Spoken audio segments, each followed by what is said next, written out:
September 9th, 2025 Club Cubase live stream. My name is Greg Undo and I'm the host of the live stream today. If you've not attended a live stream before, how it works is you can so if you have not attended a live stream before, how it works is you can simply ask questions in the live chat field, or simply send questions in advance to clubcubase@steinberg.de. When asking questions, realize that my ability to answer questions in a real-time manner may soon be eclipsed. If you don't see an immediate response to your question, we will go through all the questions chronologically as asked. When asking questions, if you could specify which version of Cubase you're running, so if it's Cubase LE, AI, Elements, Artist, or Pro. Also, if you could let us know which version number, so if it's 12, 13, or 14, and which operating system. That information is often helpful. We should have an index of all of the topics that are covered in today's live stream with timestamps pinned to the top of the comments field, so you can navigate quickly to different topics and questions from today.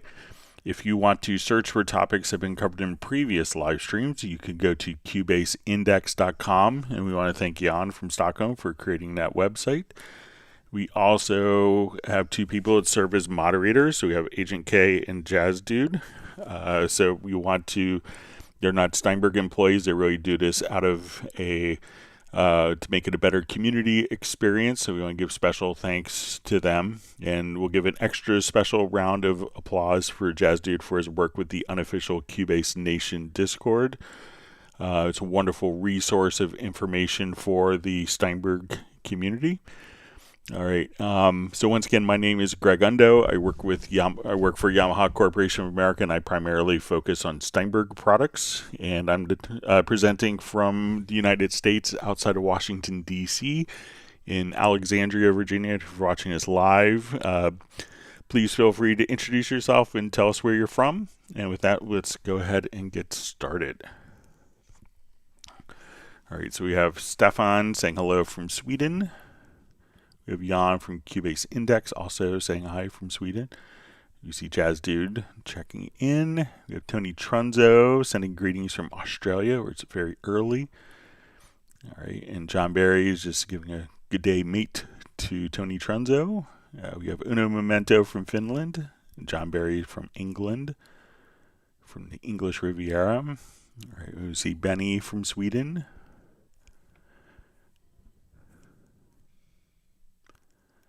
All right, so we see a question from Benny. I have some trouble getting the ISRC code into my tracks in WaveLab 12 Pro. Can you update me? Okay, so let's take a look. We'll open up WaveLab.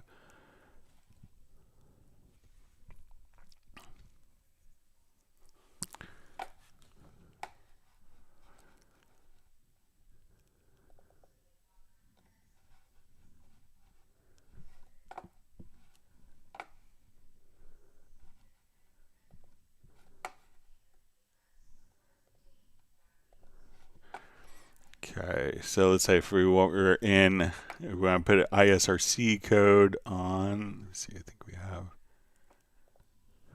Okay, so let's say I'm going to come over here to my album. And let's choose our album. And then I'm just going to do a quick album wizard here. And right here is where we could generate an ISRC code or enter in.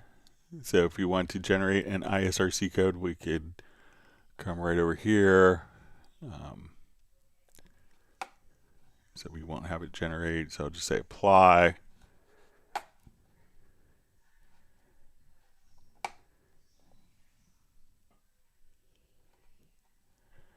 All right, so at this point we could choose to, I don't have any like a text file with the ISRC codes. So so if you wanted to import directly there, then I believe it's just going to show up. If we come over to the metadata. So let's come over here.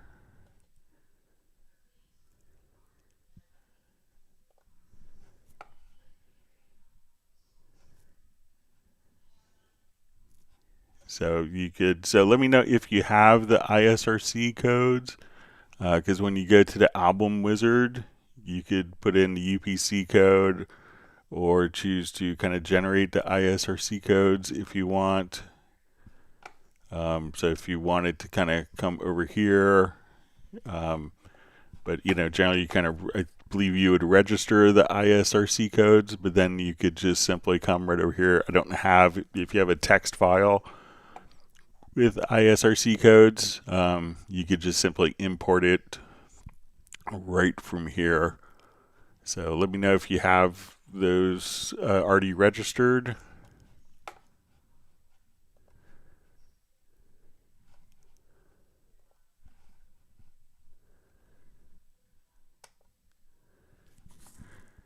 Okay, we see Flyvy on from Winnipeg. Great to see you on. And we see John Costigan from a cool Kenosha, Wisconsin.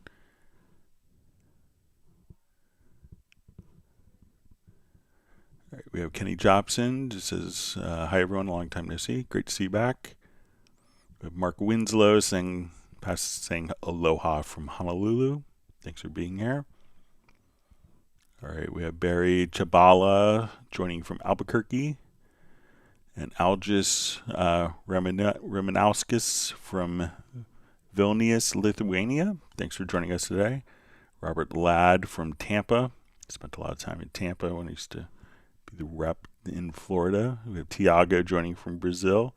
Jason Sykes from South Yorkshire, England. We see Rick from Whittier, California.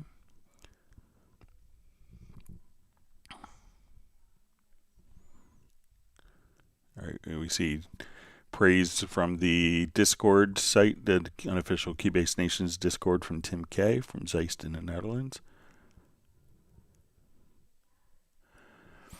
All right, so we see just a question. Hello, what are we learning today? So it's really any question that you have on Steinberg products, we're here to answer. So it's not necessarily a specific topic, but we just want to answer questions that you may have on Steinberg products.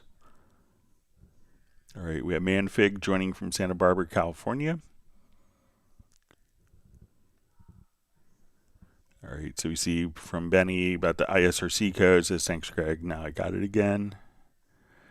All right, I'll just ask, in key commands, is it possible to hide disabled tracks? Hence, no key command can be applied. Please tell that to the guys at Steinberg. Well, what you could do is make a project logical editor preset and make a key command for that project logical editor preset. So let's say I want to take these tracks here. I'm going to disable those particular tracks. Okay, so what I want to do now is we go to our project logical editor and we say, let me just respond to a quick call coming in.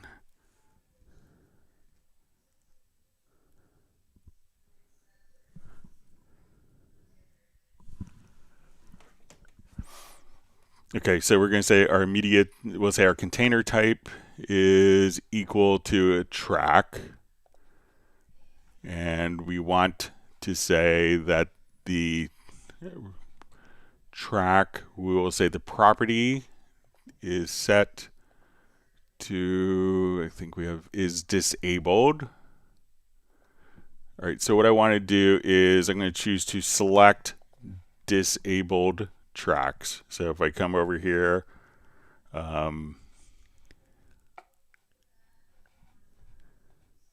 we hit apply.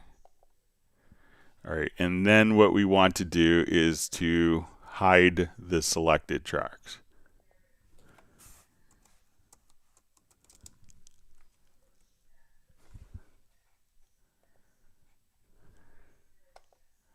So you can see now that the visibility agent here, there's 3 tracks that we had that are disabled. As soon as we save this, so I will save this as a preset.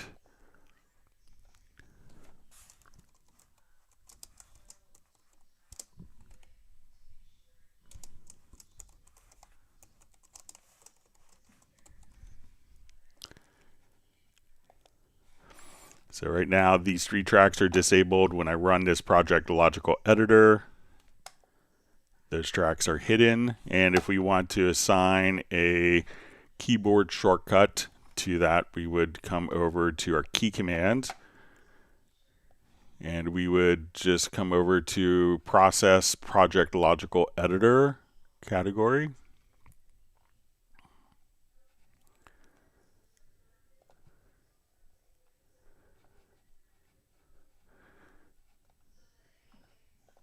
So we say, and then we could just assign a keyboard shortcut right there to hide the disabled tracks.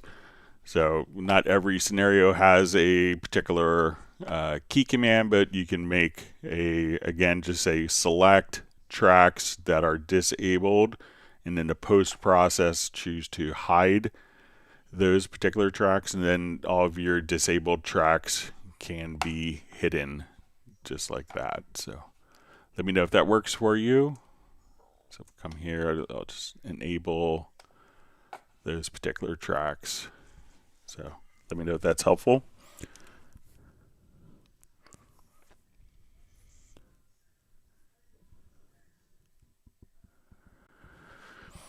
All right, we see from Mark Winslow, says running Cubase 14 Pro with latest update installed on Windows 11. I purchased Spectral Layers 12, but when I go to audio extensions, Spectral Layers is grayed out and inaccessible.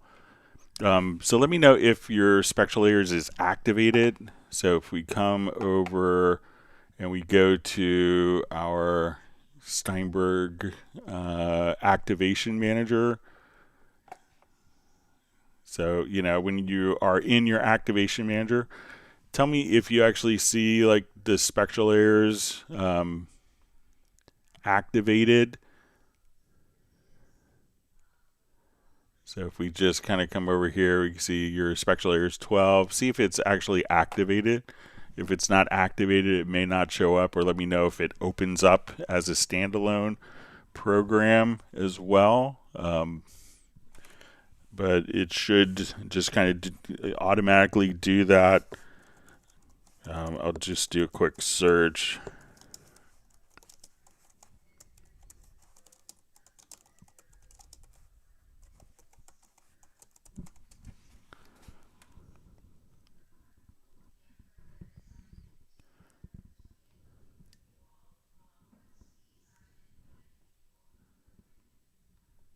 Yeah, so let me know if it's activated, and then if not, if it is activated, I could take another look at it.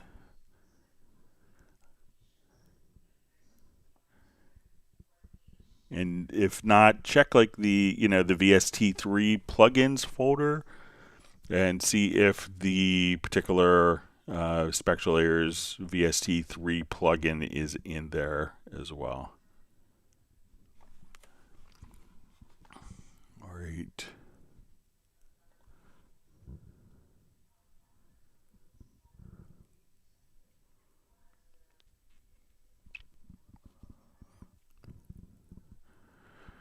All right, so we see West Star Media, just saying West from England. Thanks for joining us.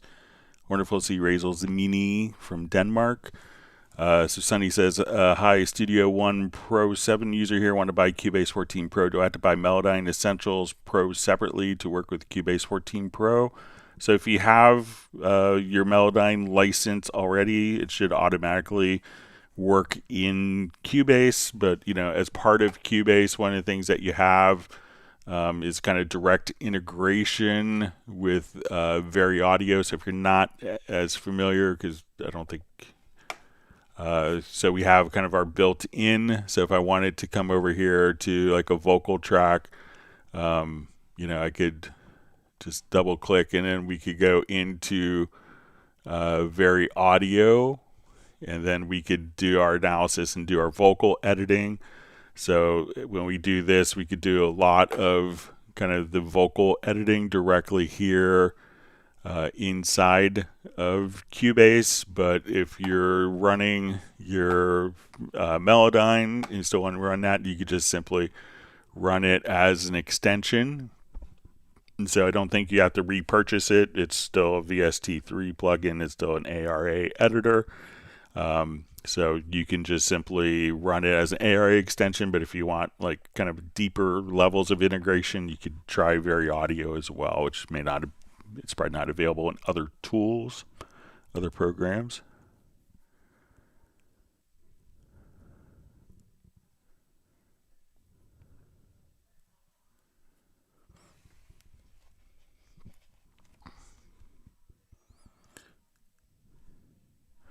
All right, so we see from Mark Winslow, it says it opens up as a standalone on my desktop. I believe it's activated. Have to double check. Check to make sure. Let me just, yeah,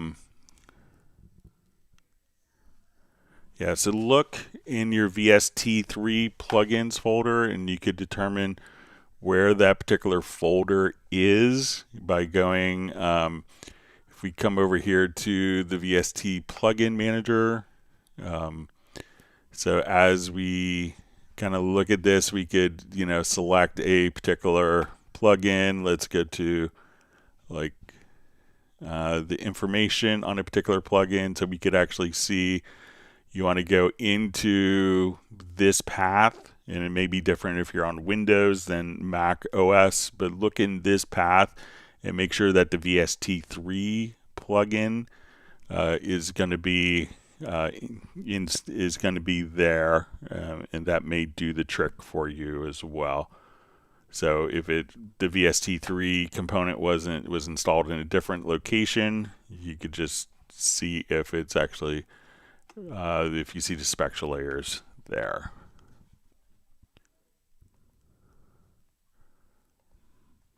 Okay. That may do the trick for you. Hang on one second. Let me just mute my monitor computer.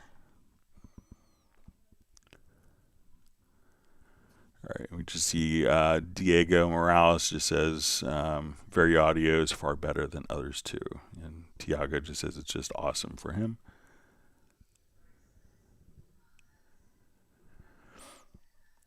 Okay, let me go to a question that was mailed in advance here.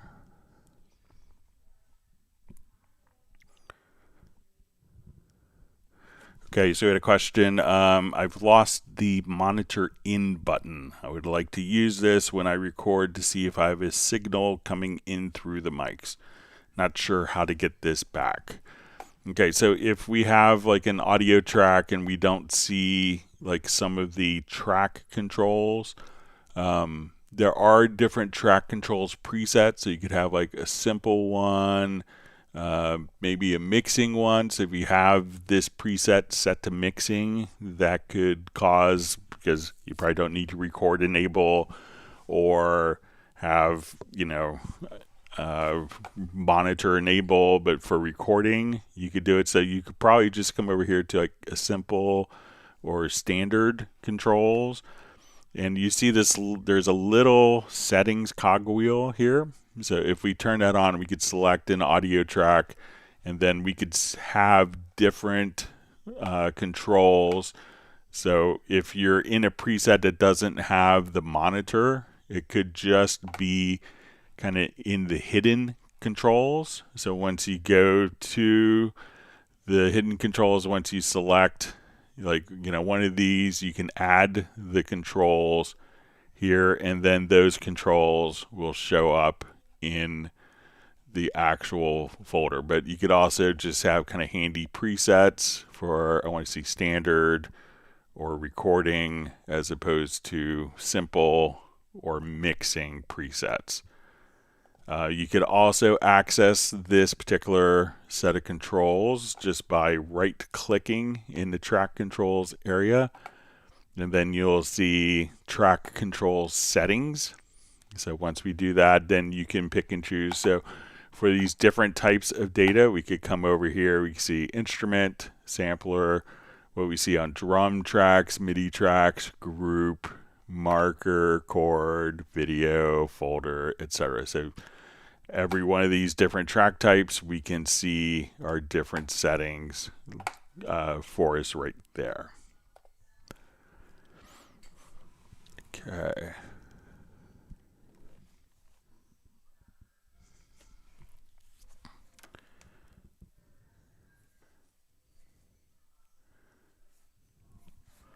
Okay, so we have a question from Bratman Studio. Says, what's the best way to create an orchestra in Cubase 14? Do I play chords of strings, or do I play each instrument as an individual line of MIDI? Or if played as chords, do I split each key to modify each one?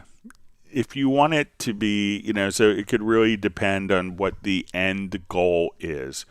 So, there'll be some presets in, like if you have the full Iconica, if you go to Iconica Ensembles, you could just load up a preset for winds and kind of play chords, and it will allocate the different voices of the chord for, for two different instruments in the wind family or the brass family. And sometimes that sounds just fine. A lot of times, but if the end result is I want to do sequencing, and I want the sequences to automatically, like where the end goal is I'm doing a mock-up and I need to take a score and actually take the score and pass that off to people, then I would probably do individual instruments. So in this case, if I say, okay, I want to take like this particular instrument, this particular score here, this piece.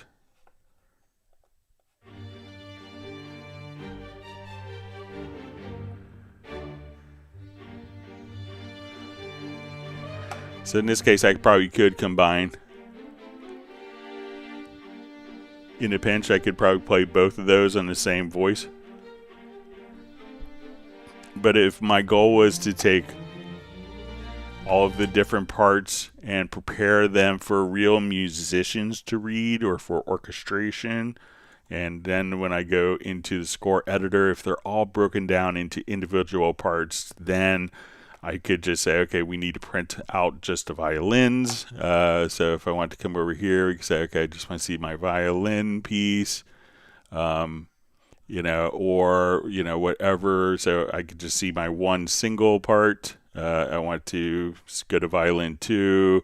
Let's come over here to viola. So at this point, if we're going to be kind of splitting them out as the kind of end goal, to have kind of a mock-up that I want to pass on to real musicians to play, I may do individual parts.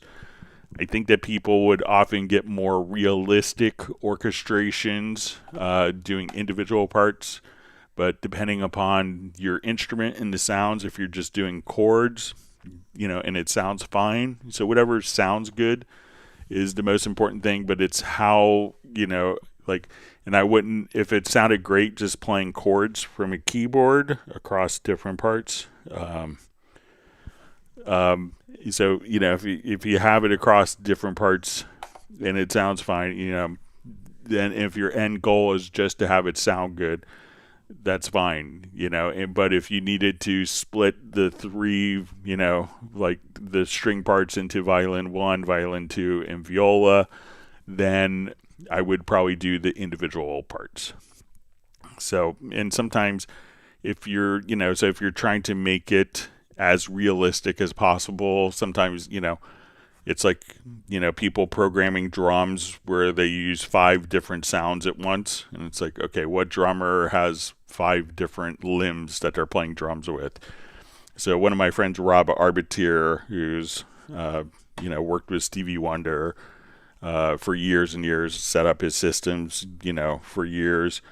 He's probably one of the best drummers you'll ever hear, but he doesn't play drums, does it all from keyboards, but he's very careful to make sure that he's only using 4 fingers to be realistic. And so he just uses thumb, index, middle, and ring finger and never is pinky for drum parts because he wants it to actually be played by drummer. So it doesn't always have to be played by a real musician to be replicated. So if it does sound great with just chords, fine. But if you're taking that particular, if the end goal is to have real musicians play, I would do individual parts. So hope that's helpful, Rick. Great to see you on. All right, so we see Sunny just saying thanks to Jazz Dude about kind of the advice on, I think on the VariAudio and working with Melodyne. So, and make sure if you're going to switch to Cubase, which lots of people have done, you could just simply take advantage of the current sales promotion that's going on.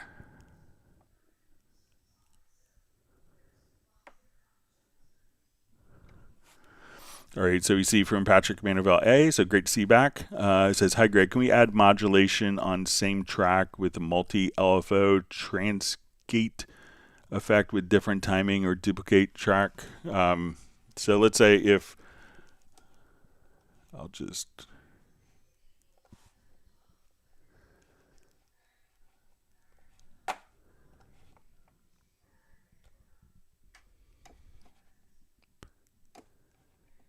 All right, so let's come over here.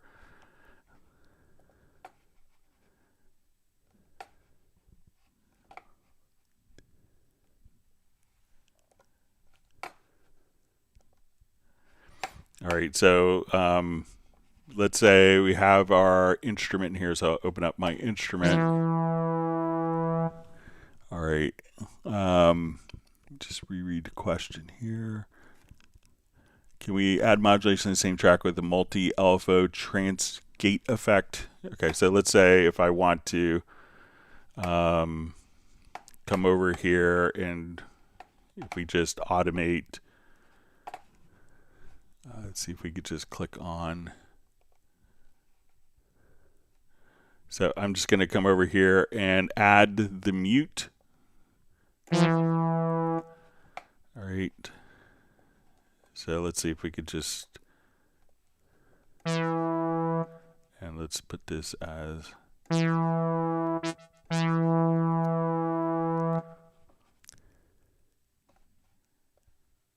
or we could even just do, I'll just do a volume control here real quick.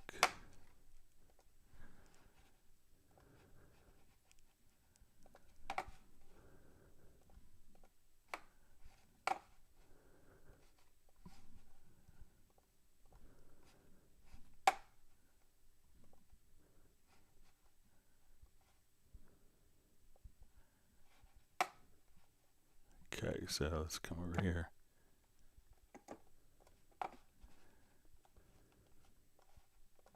And add to our volume.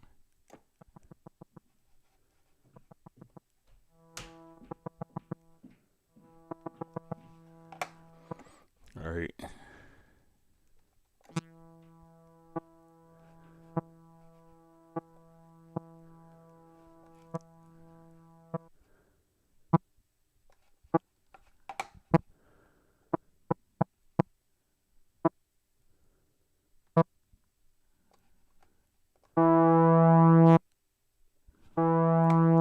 So say I want to now. All right, so let's say if we have just kind of like, see if I could just.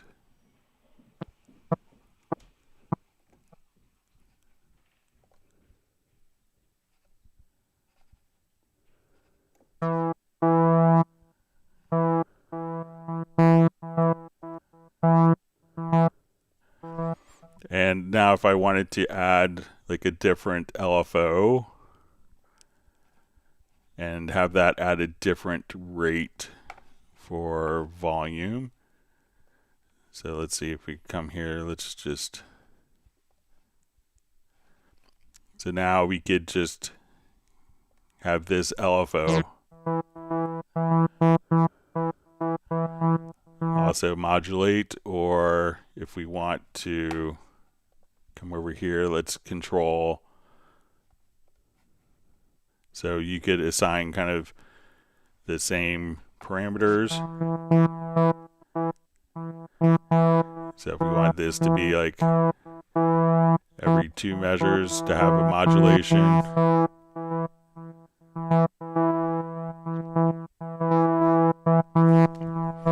So you could assign multiple modulators at different rates to like the same parameter.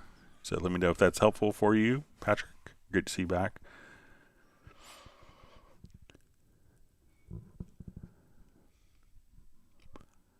All right, so you see Soren on. All right, Diego Morales says, hi Greg, planning on extending Cubase license for other users in my studio but reached device limit. Do I need to buy extra full license, or is there a special deal, 5 devices total? So the current license will allow you to run at 3 different stations simultaneously. You can turn on and off different computers. I think technically in the reading of the license agreement, you're supposed to be running 1 license at a time instead of 3 licenses simultaneously. But if you needed 5 simultaneously, you'd need to have more than a single license.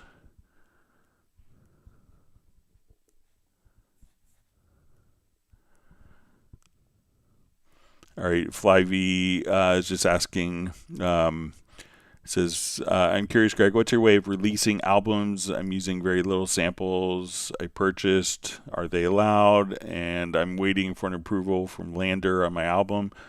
I've been involved with releases, but like on playing wise, but not necessarily the mechanics of putting it on to different distribution services.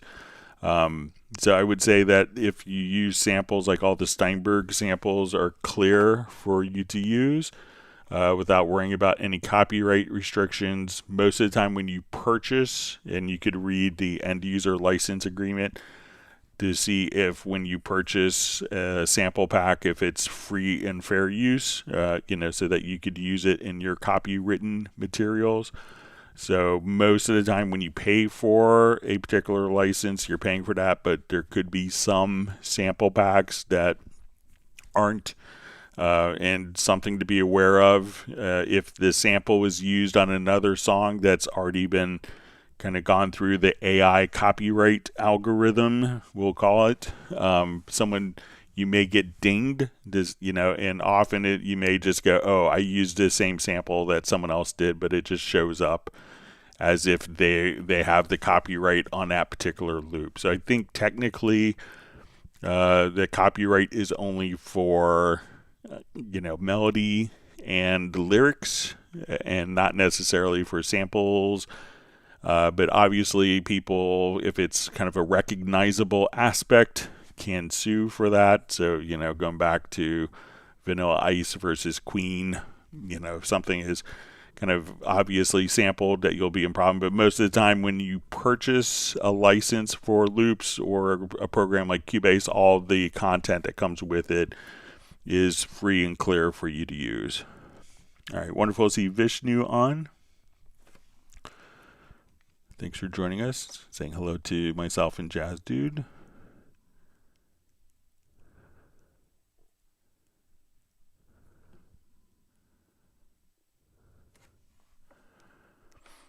All right, so we see John Barry just says, hi Greg, I looked into the issue further and I found that the Maximizer plugin was the issue. Reference as an insert of the master section of the Groove Agent mixer also shows a delay, but not when aux send. It was a question that John had on previous live stream, I think on Tuesdays. So glad you got it figured out.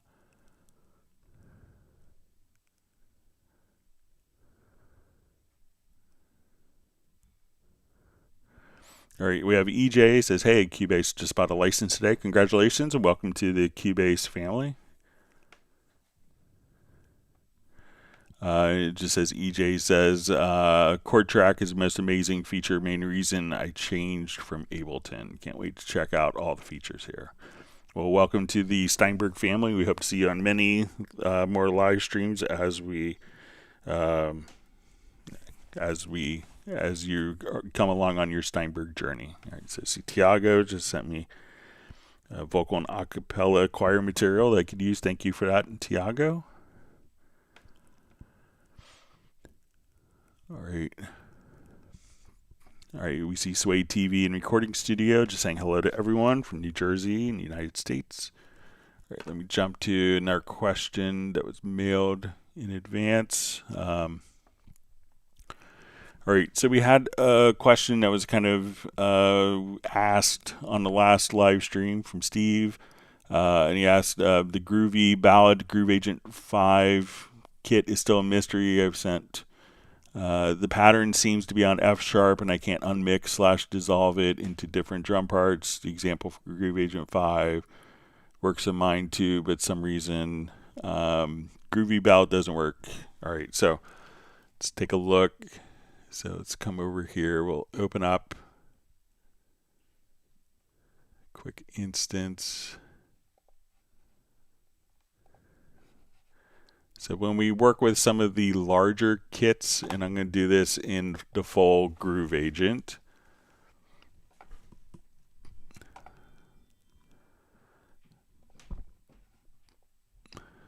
As opposed to Groove Agent SE.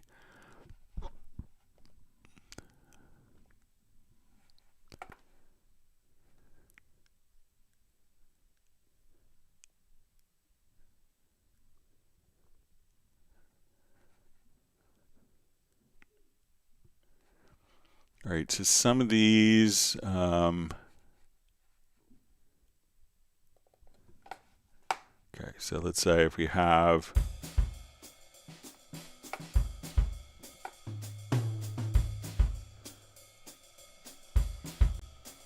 all right, so we may have patterns, and sometimes if we have a lot of patterns in a particular,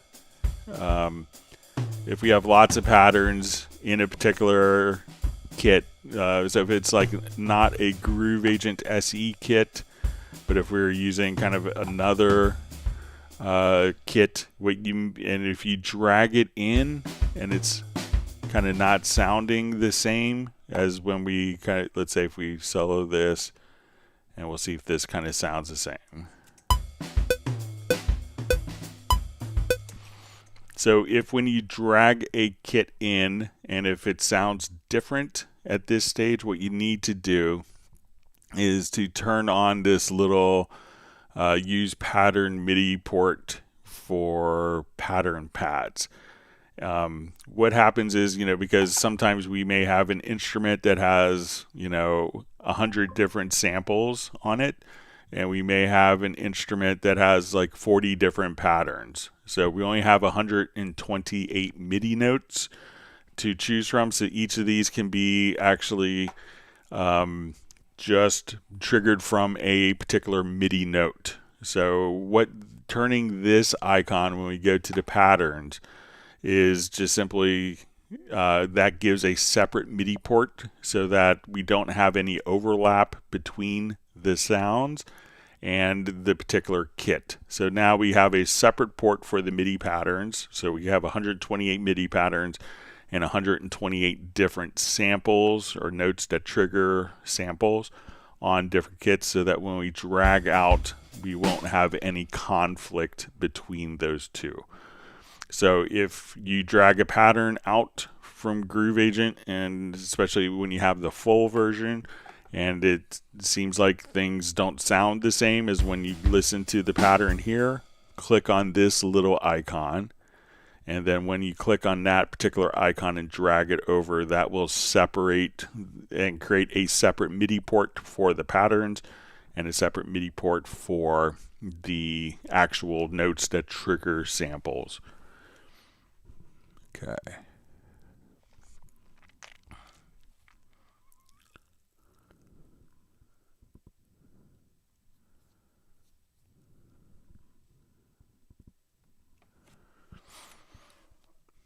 Okay, so we see Tiago. So I did get your email with the acapella. So yeah, so I didn't get a chance to read the email, but I saw it come through on my watch. Okay, so let me know if you want me to I may download it after the live stream, and we can show it on Friday's live stream, if that makes sense. All right, so we have Noise Field joining from Munich, Germany. Thanks for joining us. So we see from Daniel, great to see you back, I believe from Croatia. Says, hi Greg, how's it hanging? So it's doing great. Just a quickie, does Cubase have some awesome tools as per usual for transcription? I need help recognizing the notes, chords. My ear is not perfect. So let's take a look.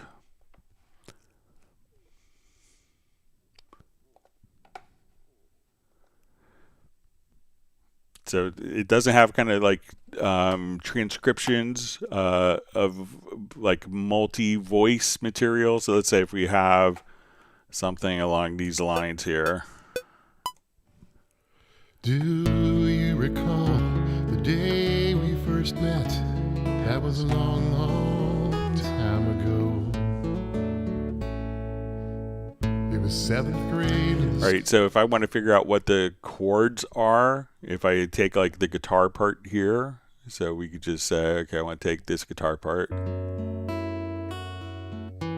I could just drag a audio or a MIDI event directly to a chord track, and it will lay out all the chords for us. So if we look at our chord track. Do you recall the day we first met? That was a long, long time ago.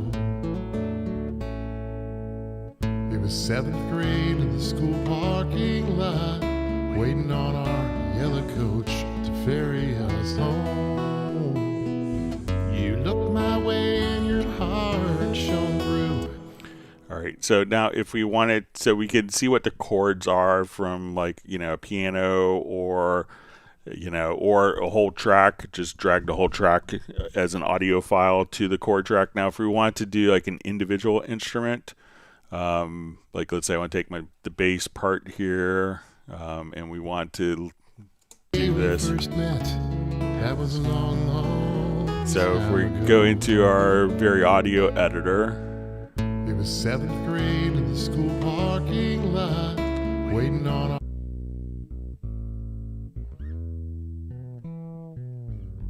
look my way in your heart. And now what I can do within the VariAudio editor is come over here, and then we could extract MIDI. Well, even now I'm so in love with you, just like a long, long time ago.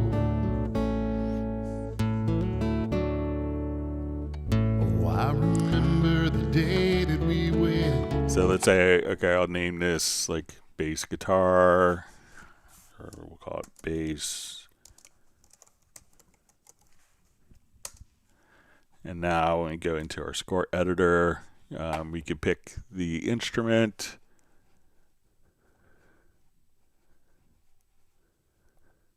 So we'll just come here and say, okay, we want it to be a fretted instrument. We'll say 4-string bass. And so at this point, and we can see that our song was in, so for monophonic material, we can say, okay, we know that this song was in the key of A from looking at it. So now, seems like a long, long time ago. And our first kiss, there was no regret. Right after that Garth Brooks show, you told your daddy and he called. So for the solo, just the bass part here. Good for any boy. 7th grade in the school parking lot, waiting on our.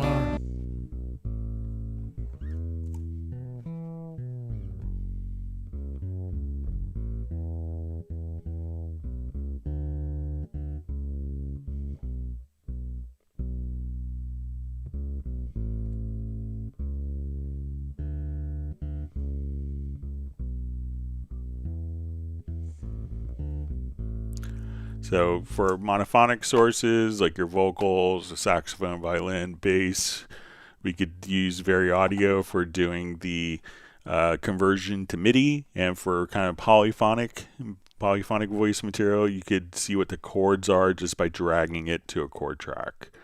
So let me know if that's helpful for you. It's great to see you back.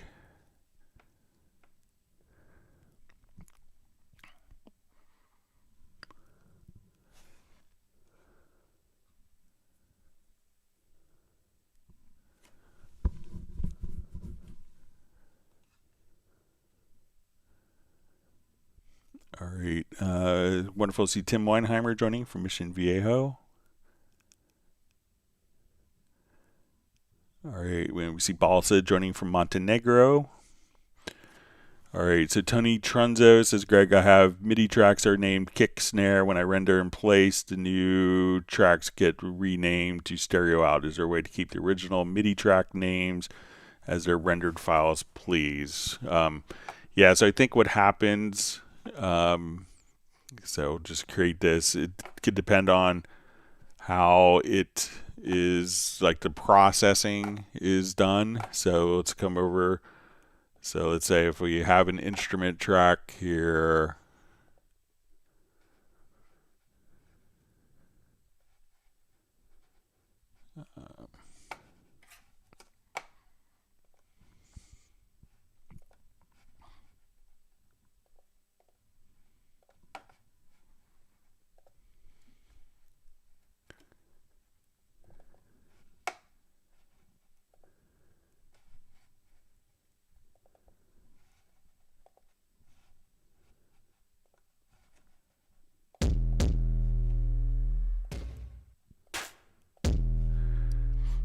Okay, so let's say I want, let's say we call this kick, and we'll add kind of the same kit here, and we'll add a snare.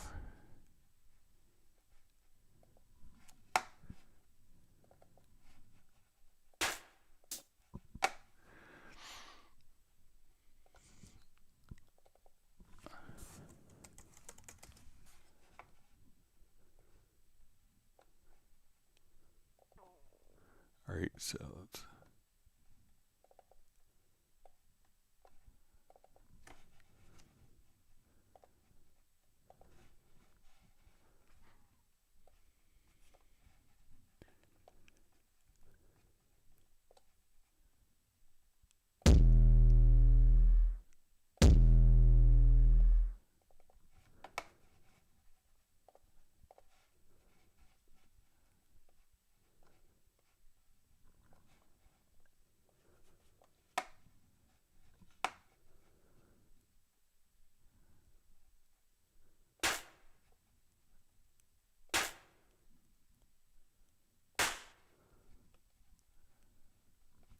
All right, so let's say our...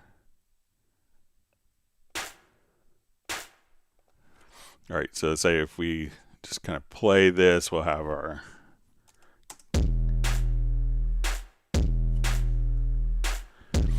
All right, so these are labeled kick and snare, so it depends on how the particular... what processing you're using. So if I just come over to my render in place and I'll say let's go to my render settings, and I just want to keep the dry settings. So if I do that, turn that into audio, we see that it's going to be kick and snare. All right, and so but when we go through our different processing, so let's say now at this point, if we go to our render and play settings, let's do just the channel settings and we'll render. We see that that is automatically preserved as well. But when it's going into like when we apply the groups and effects, this is when I think we'll see the stereo out name. So you'll see kind of the output name here. So it's just the track name is that, but not the event name.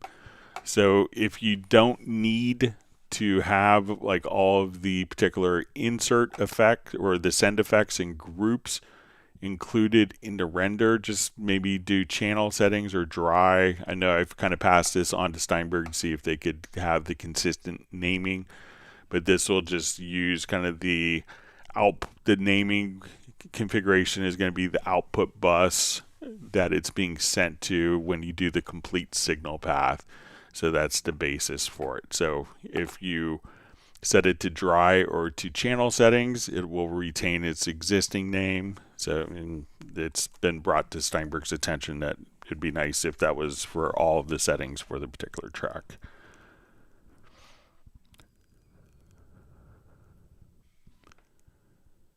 Okay. All right, wonderful to see Michael Teams checking in from Weatherford, Texas. He has to give free ice cream in lieu of his tardy slip. It's his punishment. All right.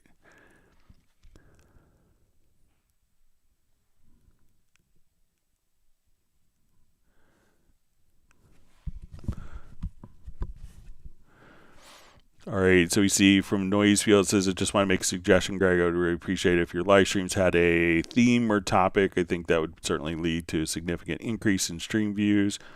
I would consider it, but, you know, let me know if there's like, you know, if we wanted to do like a special topic, you know, maybe we could do another live stream that was just a specific topic and not just a Q&A. I think that this format lends itself to, you know, people learning from other people's questions, and, you know, if that topic doesn't interest you, you may not log into that live stream. Like if you're doing EDM stuff and we do a topic on notation, that may not be as applicable.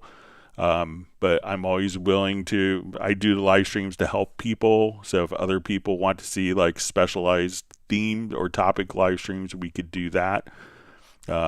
But I think it also makes sense just to kind of keep doing the particular, you know, whatever questions that people have, because I think a lot of people learn from other people's questions. But if a lot of people want a special, you know, like focused theme on a particular live stream, I'm willing to do that. And so I'm really just here to help the customers. So other people could chime in, but thanks for the comment, Noisefield. If other people want that, maybe we could do that in addition to just a general Q&A. Okay. Bratman Studio says, hey Greg, interested in getting an iPad to run Cubase so I could write on the road, etc. What do you think of that combo? And then come to the studio and transfer files, tracks, instruments, etc. So yeah, that's really kind of the intention, is when you're running Cubase for, you know, iOS or Android, that, you know, it's when you don't have your studio computer, but you still want to be creative. You want to be able to write, you know, where, you know, in a coffee shop. You want to be able to sequence. You want to be able to record stuff portably. And then, you know, if you say, oh, I just came up with the best idea and I was able to capture that, you could then just simply load that directly, import your Cubase project directly into Cubase. So, you know, that's a really like a, you know, a very typical workflow with that.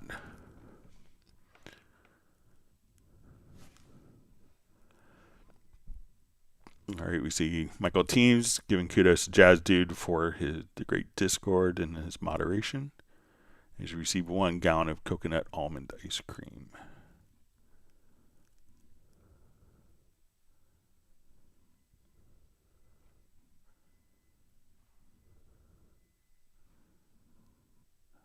Okay, read through comments here.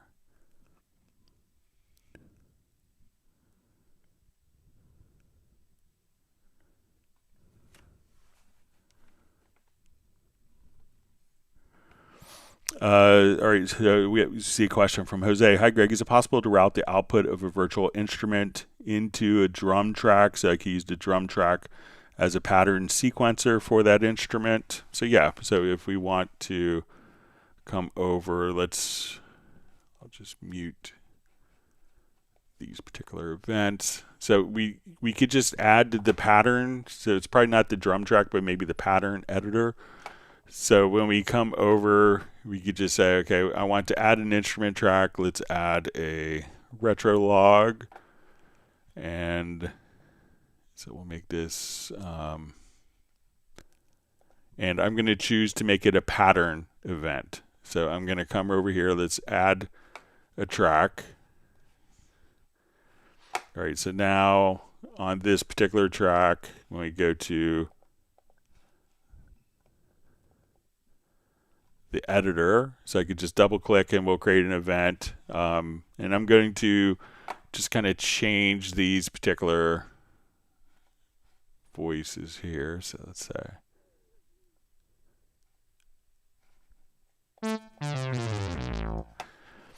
okay, so I want to come over and let's say I want this to be, we'll do like a major pentatonic here.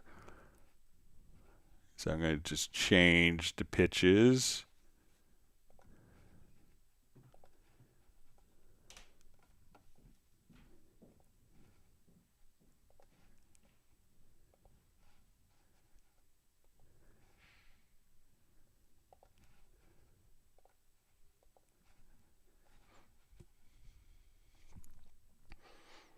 All right, so now I'll just kind of come over, let's play. So I'll say, okay.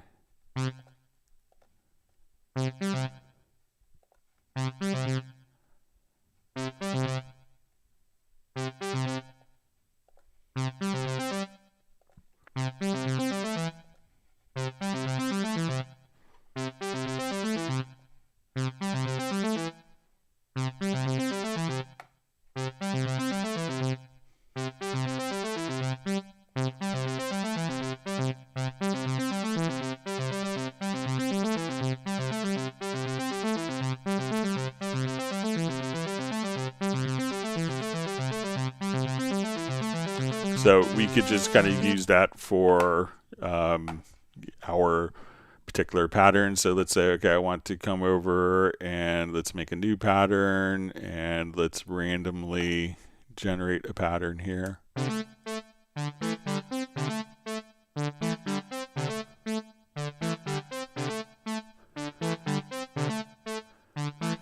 So let's say if I'll go back to pattern 1 here.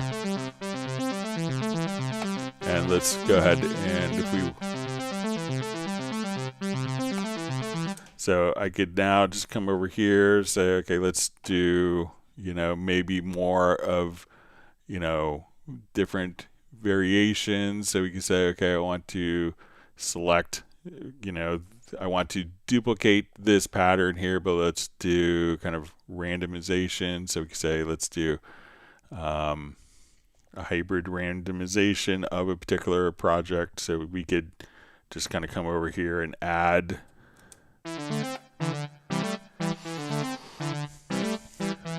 then I could drag these particular patterns over. Let's duplicate them. So I want to start with pattern 1. Let's go to pattern 2. 1, 3, 2, 1.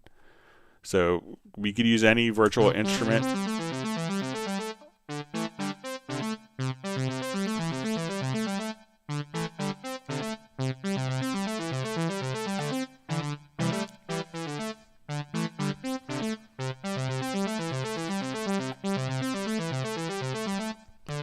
And then even if we wanted to come over here to our MIDI modifiers, so let's say we want to transpose it down an octave.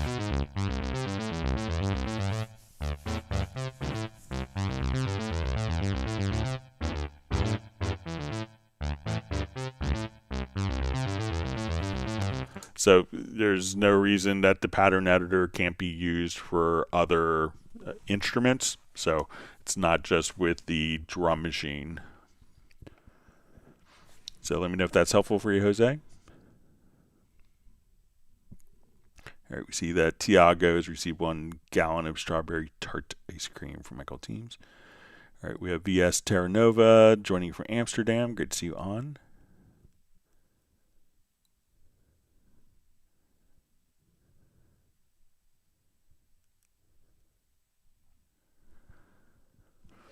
All right, so we see from Kevin Crayford, says, hi Greg, is there any way I can chain two VST tracks together so they could be layered as a single track using Cubase 14 Pro? So let me know if it's like an instrument. So if you wanted to come over here, you could say, okay, I want to add an instrument track. So let's say, okay, let's go to Retrolog, and I want to do, let's say,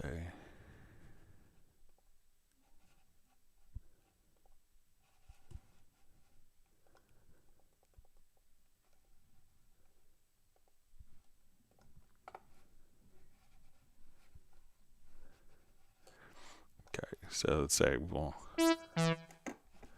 come over here, and we also want, there's kind of two approaches if it's like layering instruments. So let's say I want to come over to Pad Shop.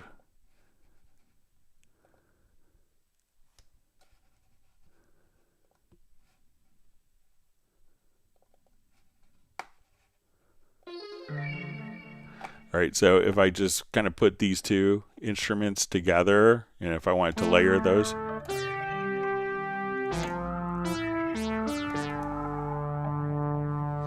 So you could just, if you wanted to come over here, we could assign these into a particular, so if I put these into a folder, so we could say move selected tracks to new folder, and now I could just, we'll call this like synth stack.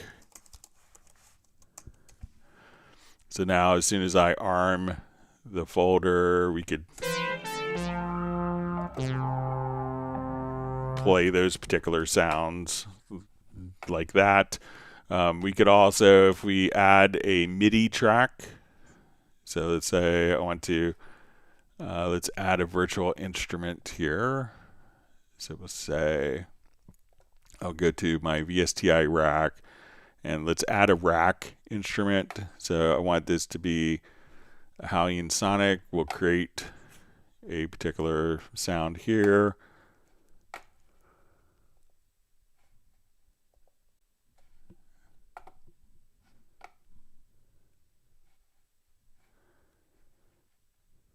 All right, so let's say,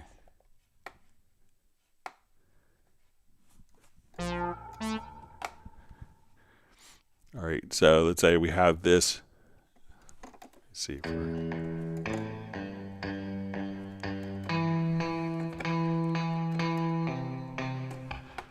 All right, and if we go to add, so let's say I have this Hallian Sonic. One of the things, if we start with a MIDI track, that we could go to our MIDI sends.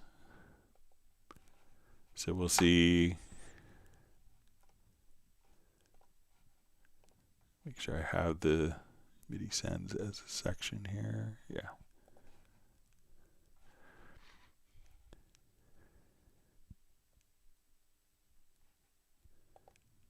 All right, so we see MIDI sends. And then what you could do is come over here and say, okay, now when I play this particular track, I want it also to go out to my, so we'll say, let's go to the Retrolog and to the Pad Shop.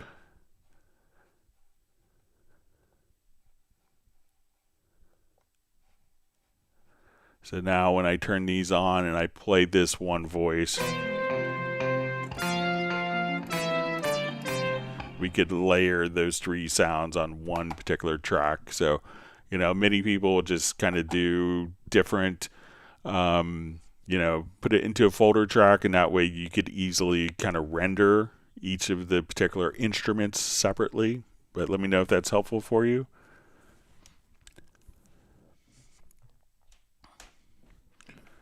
Okay, so you see Diego Morales says a special stream about Project Logical Editor would be great. Yeah, let me know if there's any like particular things you want to do in a Project Logical Editor.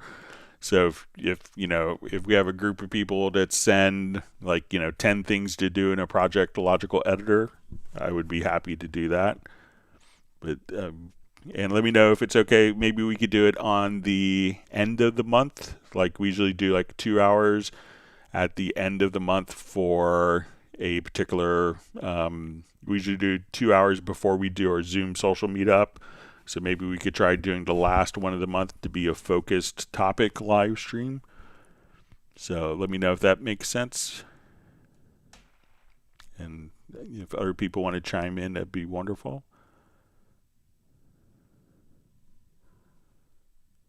Okay.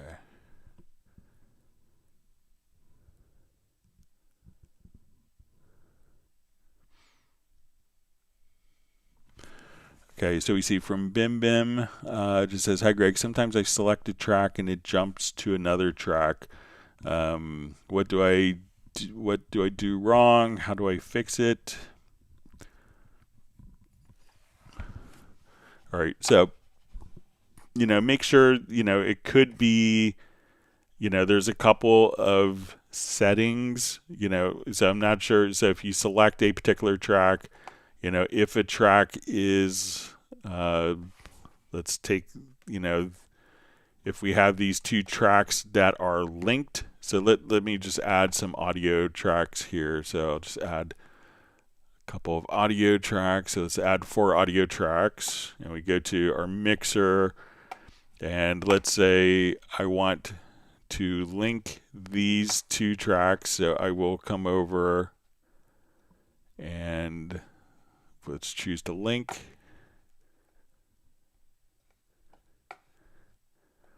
All right, so now if I select like one track and I come here, we could, sometimes if they're linked, they could, go along. One thing to be aware of is a preference that if you select an event, one of the preferences that you have under editing, so when you come over here, editing, is track selection follows event selection. So even if you have a controller, you might have this, and then you select that particular event, that track gets selected when an event on that track is selected. So as we come over here, we could just say, we can see that the track selection is now following the event selection. So if you see that consistently, try going to the settings, and again, track selection follows event selection. See if you disable that, if that's turned on, if that kind of fixes the issue for you.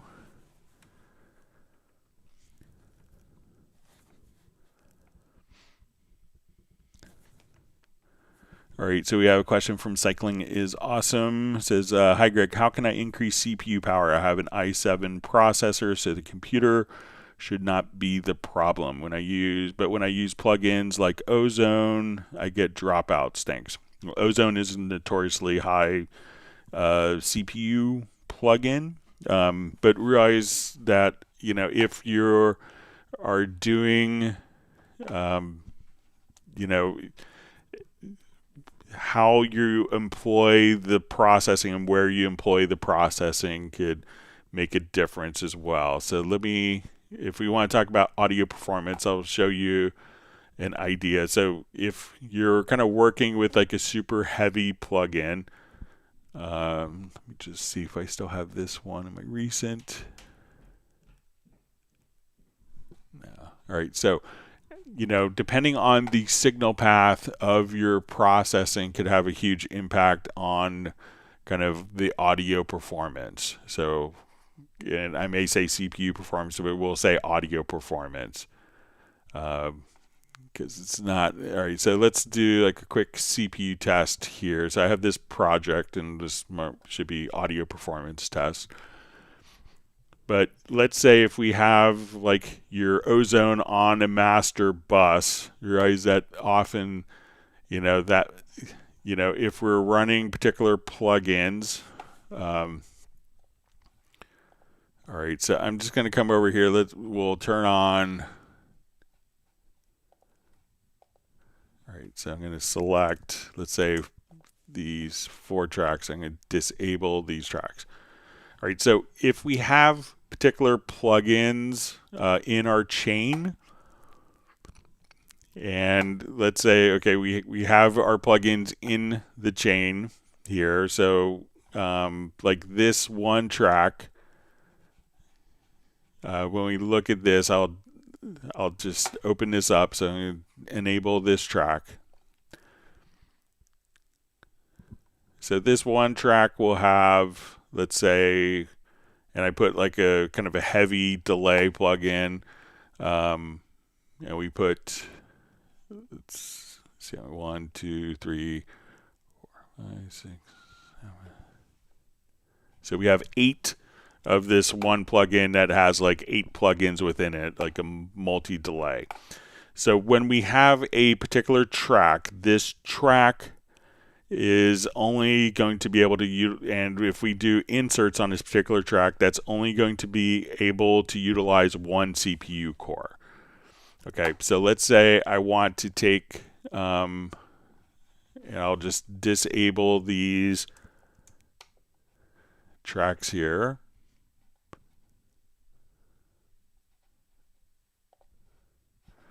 Okay, now if we open up my audio performance meter,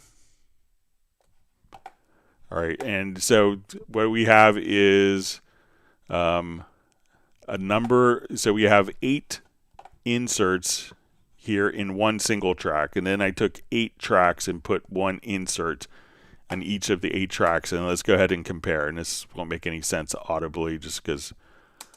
All right, so we look at this, we could see that our audio performance with 8 plugins, because this and how every DAW works is this is only going to be able to utilize one CPU core.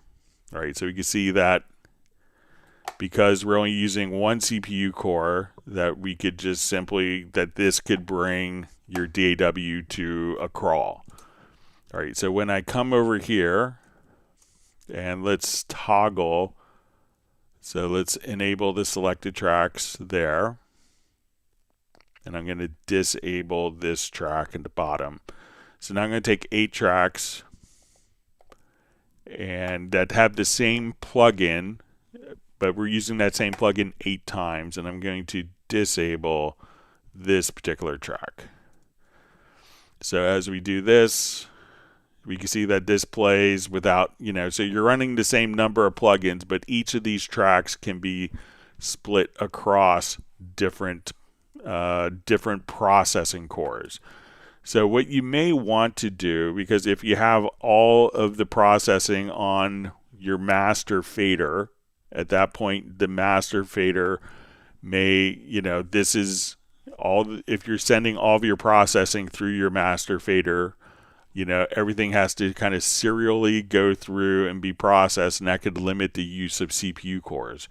So if you wanted to use Ozone kind of on a final mix, try to send all these tracks to a group and then have that group run the Ozone plugin or the heavy plugin, and then take that particular, and then you could try just to use the particular and not have the plugin on the master bus. So that could probably allow you to utilize more CPU cores. So just remember that, one audio track itself, all those plugins can only utilize one CPU core. So if you could allocate those plugins to different tracks, that could give you more beneficial audio performance.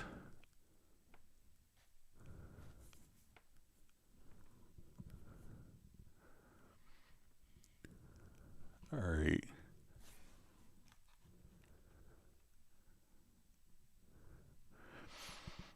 All right, so we see from Kenny Jobson says, wow, thanks for the pattern event tuition, so you're welcome. All right, we see Radar the Band is on from Dallas-Fort Worth area, and he's received 1 gallon of banana nut ice cream for him and D. All right, we have Marco Chenko saying, hello, Greg. All right, More Anson says, hi, Greg, greets from Switzerland. Quick question, sorry if it's basic. No worries about a basic question. I just switched from Logic Ableton to Cubase Essentials. Is it possible to move the entire transport bar up to the top? So generally, like this transport that we see here is going to be fixed to the bottom. You can right click and see the transport bar at the top. So if you kind of right click up here, you can have the transport bar controls at the top. You could also have a dedicated transport panel. So if you go to your transport menu and we say, let's go to our transport panel, and the transport panel is, so we'll just come over here. So in this, we could, position that at the top as well. So this is kind of a floating transport. But by default, it's going to be set to the bottom. But again, you could right click anywhere in kind of the top field and get the transport controls at top. Or you could, again, just go to your transport menu and move your transport bar anywhere you want in position top, bottom, etc. Middle of your screen. So let me know if that's helpful for you. All right, so we see Steve Green just says, thanks, Craig. All right, Ankit Banu Pandit says, I want to use Cubase Pro and Snapdragon X. Can this run properly? So yeah, when you, so I have a Lenovo laptop that's Snapdragon. So, Cubase is, officially supporting the ARM processor. So you could definitely use the ARM processor. So when you download Cubase, just make sure that you're downloading for the ARM processor. So if you're doing updates, there will be a separate Mac OS, a separate Windows 64, and an ARM processor version of Cubase. So you can, Steinberg is optimized and is being kind of shown, by Snapdragon quite, a lot, kind of utilizing all of their great work that they're doing with Snapdragon. So yes, Cubase is native for ARM processors.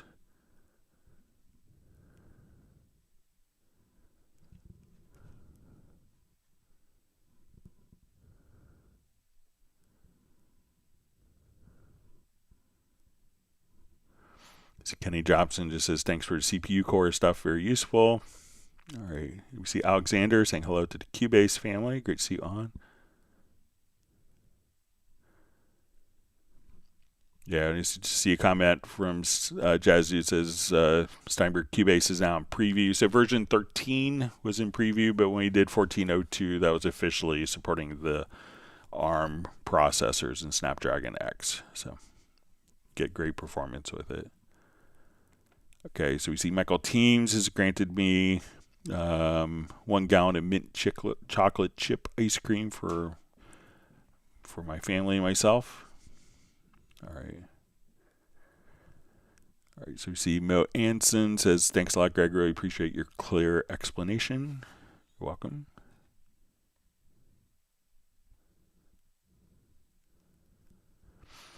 All right, so we see from Ankit, it says, so I can use all plugins without any problems. So all the Steinberg plugins you could use without problems. Third-party plugins you would have to check to make sure that they are ARM compatible. So it's outside of Steinberg's control if they haven't made it optimized for ARM processors. So you'd have to check with like third-party plugins, but like your Steinberg plugins, and some of them maybe won't even let you install them if they're not kind of written for ARM processors, but all the Steinberg plugins are, so no problems.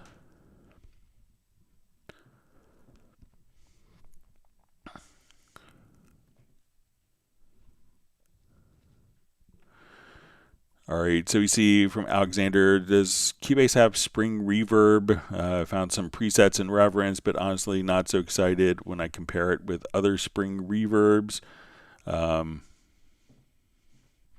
So one of the things you might be able to use, let me just,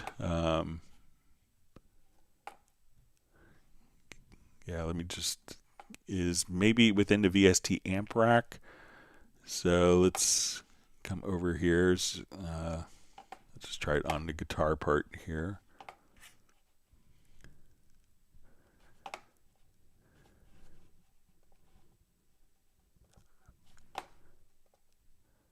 So, you know, there are some impulses that you see, and often, like, you know, spring reverbs were kind of notoriously not great quality. So let's say if I want to come here to my guitar part,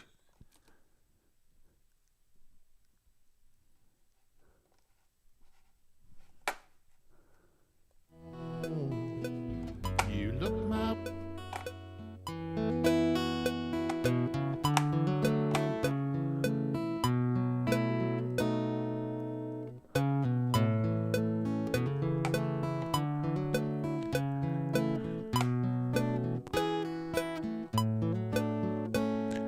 so let's see if we add maybe one of the guitar amps here, like in the VST amp rack pedal board.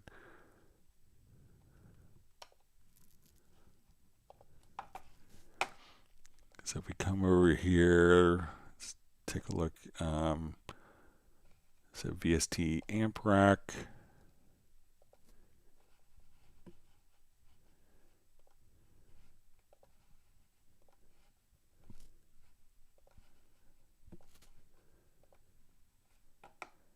So some of these plugins may give you kind of like a low quality kind of spring reverb. So let's see.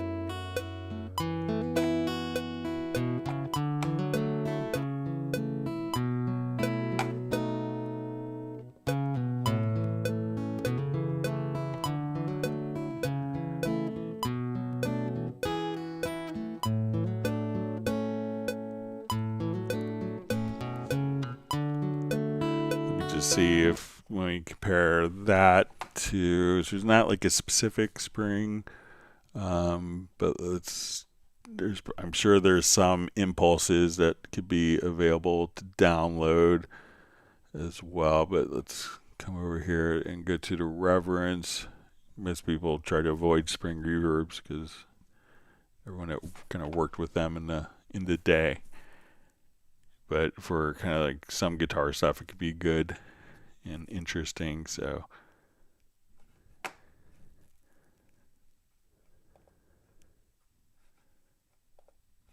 but there's probably more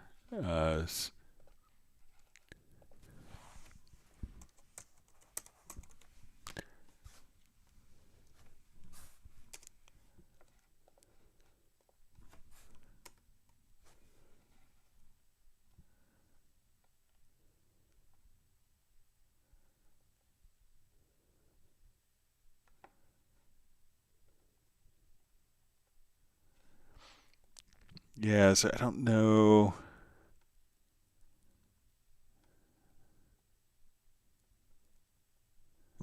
A lot of these are going to be more environments.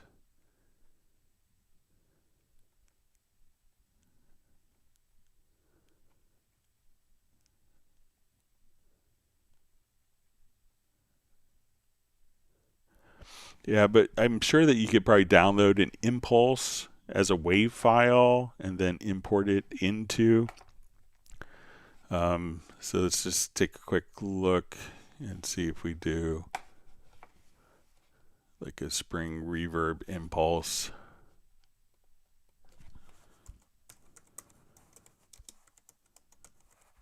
So you could say like a spring reverb IR.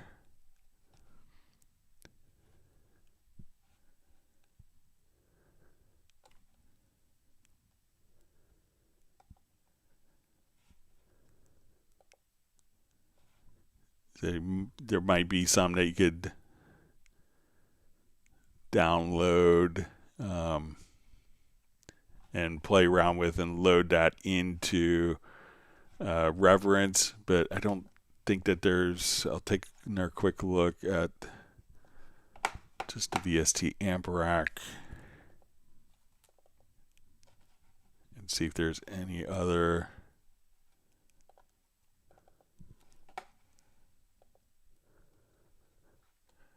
Like here we have some older. Yeah, so I think your best bet might be, and I could do, if you want to email me at clubcubase@steinberg.de, I'd be happy to kind of see if I could hunt down some spring reverb IRs to show on Friday's live stream.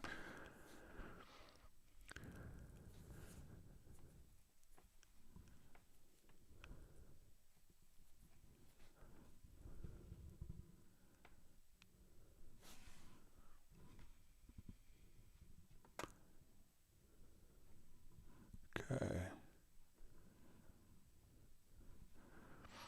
All right, so we see Pertti Komenen checking in from Finland. Thanks for joining today.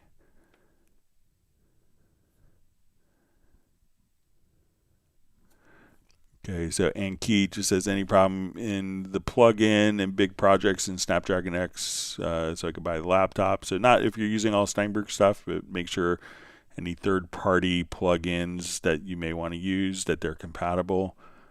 So a lot of people are now kind of getting stuff transitioned over. Some companies aren't supporting it. See, John Barry just says, I think Reverence has a Classic Machines collection, which contains some classic spring reverbs. So,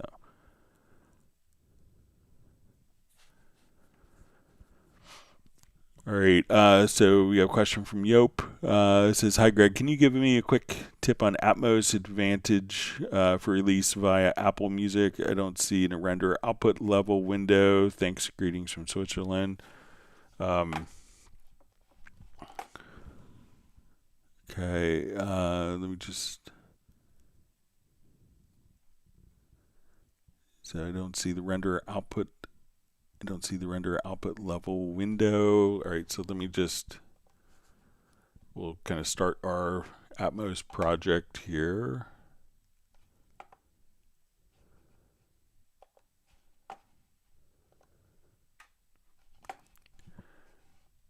All right, I'm just gonna make sure I have the right buffer size.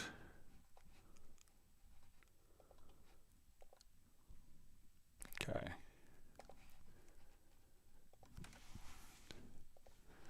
Okay, so I'm going to go to my project menu here.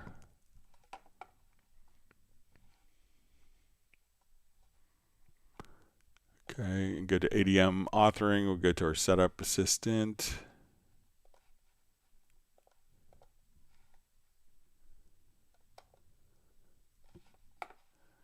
Okay, and I'm going to just do binaural monitoring. So if you have headphones on, you could probably hear the changes that I'm going to make. All right, so I'm going to open up the channel panner.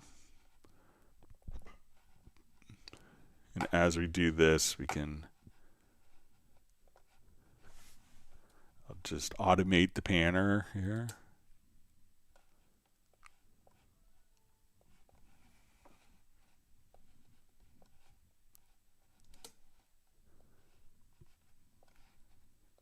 Sorry, let me just switch that to binaural.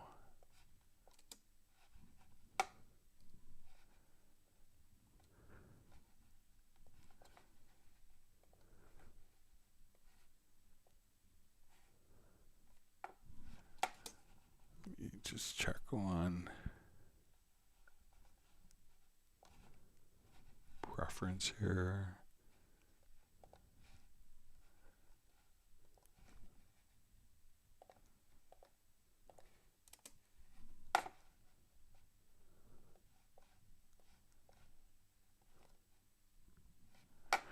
All right, so let's say if we did, I'm not sure why we're not hearing it, but let's say if I come over here and we do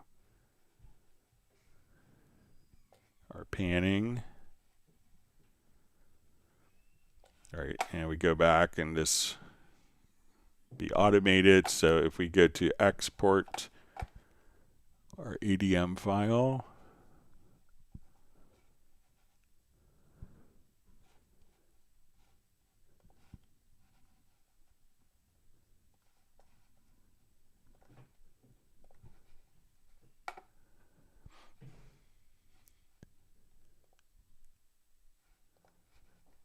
Okay, so let's see if we export it here.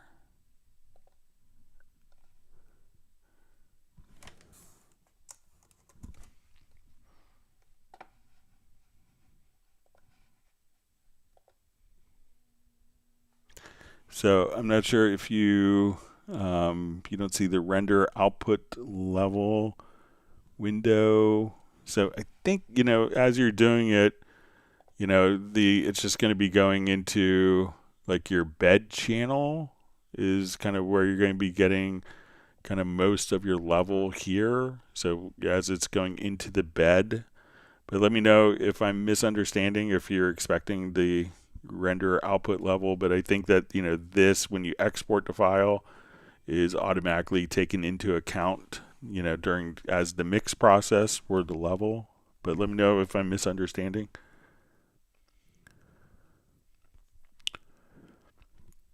All right, wonderful to see Gulf Coast, Florida man back.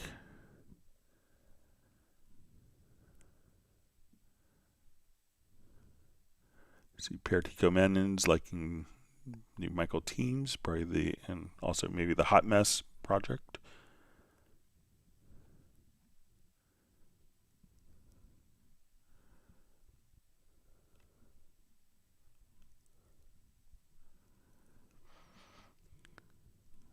Okay. All right, so we see from Alexander says, question, Greg, how often do you use stock Cubase plugins in your studio work? I'm just interested in your thoughts on the quality of them. Thanks again for your great tutorials. I have other plugins. I almost collect other plugins, like if I'm working on another project where someone's using a particular plugin. I would say, you know, all of, you know, a lot of DAW built-in plugins are kind of very utilitarian. I think the ones that you find with the Steinberg products are, you know, really good and kind of a higher level. You know, so if you wanted to, you know, like the Reverence, you know, is like plugins that sell for a lot of money by themselves for that quality of a convolution reverb. Like the actual, like when you go into Reverence and you see these impulses aren't just kind of like a, you know, some people would call it like a batteries included, like, you know, like not like a real great quality. Steinberg is part of the Yamaha, you know, portfolio brands. So Yamaha, I think, released like, you know, a reverb called a Rev 1. I think it was the second convolution reverb ever released, and it was $20,000 to purchase, and many recording engineers still use them to this day. I just got a call from Elliot Shiner, you know, one of the most highly esteemed engineers in the world, and he was, you know, asking questions on getting his Rev 1 working. So these impulses that we see here are coming from the, you know, many of these are coming straight from the, you know, right from that Yamaha reverb, getting into also, you know, like an incredible EQ that you have in frequency.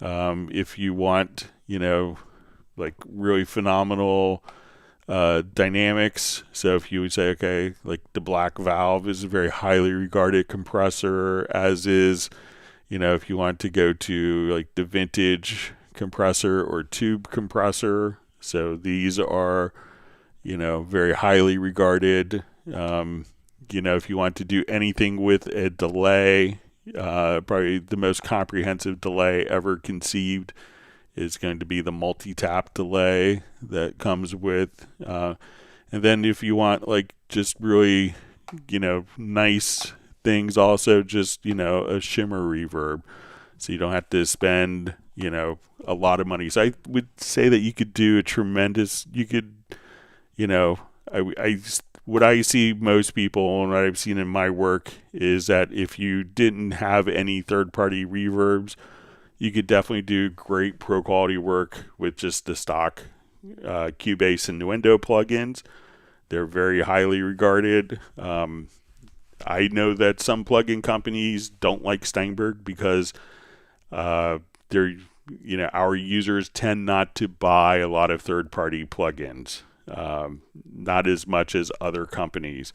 So third-party plugin developers like, and I've had them tell me this, they like other DAWs because their stock plugins are not very good, and you'd always have to use third-party tools.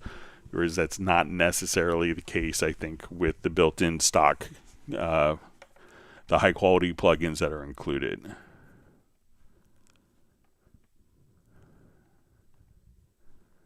All right, you see Kenny Jobson has take off.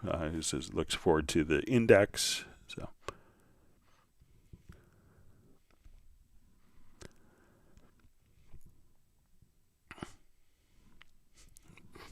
John Costigan says, I worked in a studio with a stereo spring reverb. I ran screaming from it. But if it works for the job, okay. Yeah. It's kind of my memories of spring reverb. And they tend to always just kind of randomly go off as well. So something could trigger the spring. And then all of a sudden, in the middle of nothing, here's big spring reverb discharge almost.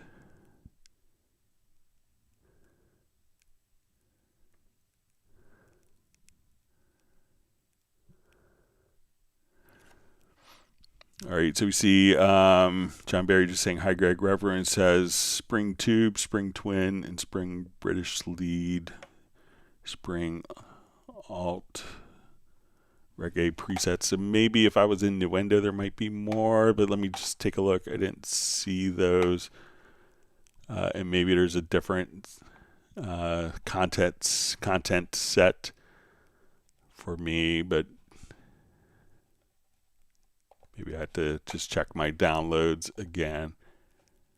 But I don't see any spring.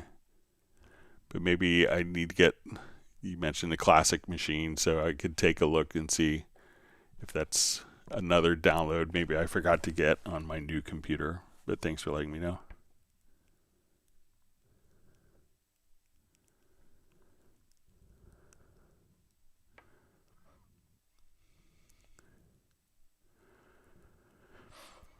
All right, so we see from Yop says, I have also ticked the 3 boxes, but I don't see the renderer window. All right, so I'll just do that again here. Let me revert. So one, make sure your project's at 48K sample rate. Make sure that your buffer size is set to 512 samples.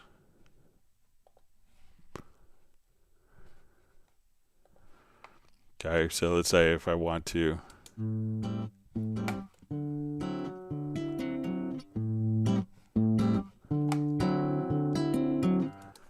all right, so now we come over here to the ADM authoring, and I'm going to do the setup assistant here, and we can choose for Dolby Atmos. Okay, you said you clicked the 3 boxes.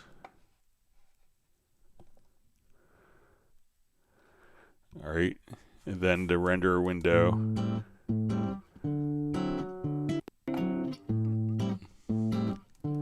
Now this is also going to just show up as a plugin, so it should automatically create your, when you go to your mix console, so we go into your bed channel, or right here on, you'll see just right here, as you go through that process, you'll see on the 7.14 channel, the renderer. So if you just double click and open that insert effect. So now if I wanted to do,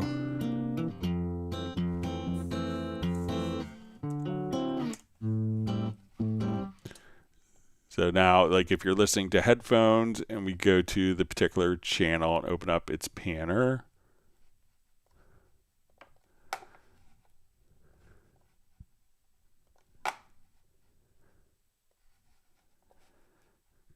right? And we do panning. So say we start kind of in the upper left-hand corner here, and so if you have headphones on, you may hear this kind of pan around.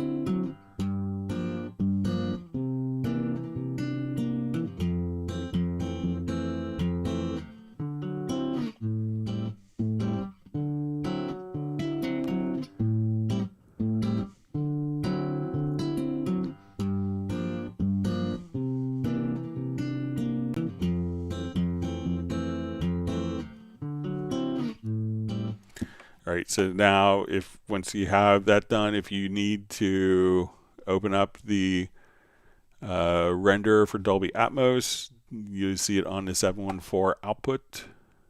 So just come right here on the insert, and so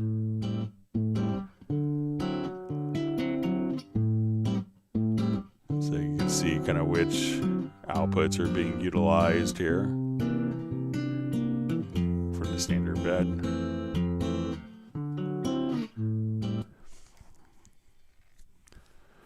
So let me know if that's helpful for you. Yep.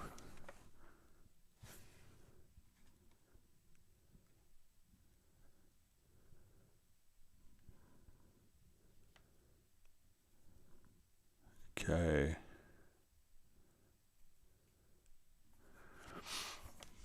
All right, so we see from Alexander says, is reference great? I'm asking because some presets sound really nice. Of course, if not out the verb, but it would be great to see some updates for that plugin with some additionals. So over time, Steinberg has updated the capability, often with a convolution reverb, and over time Steinberg has, while the reverb functionality, may have stayed the same, a lot of the essence of a convolution reverb is going to be in the impulse responses that are recorded into it. So Steinberg has added those particular impulses. You can download a lot of impulses as well. There's going to be, if you have Nuendo, there's kind of more post-production specific impulses, like, inside a car, in a small room, in an office, in a, restroom, stuff like that, different scenarios. So, but there are lots of great stuff. So.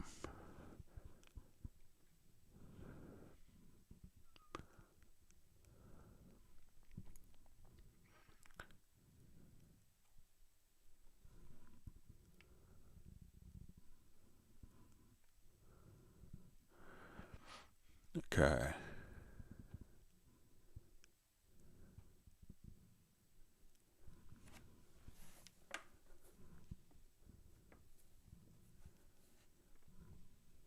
Okay, so we see a question from Gulf Coast, Florida man. Could you show me how to get MIDI to be able to go back and forth from Cubase to my external synth, and also be able to have a separate audio track for the stereo input, Roland JDXI in this example? And it says using the Mini Fuse 2 as the audio interface. All right, so if we, so what we want, there's kind of two different approaches for this.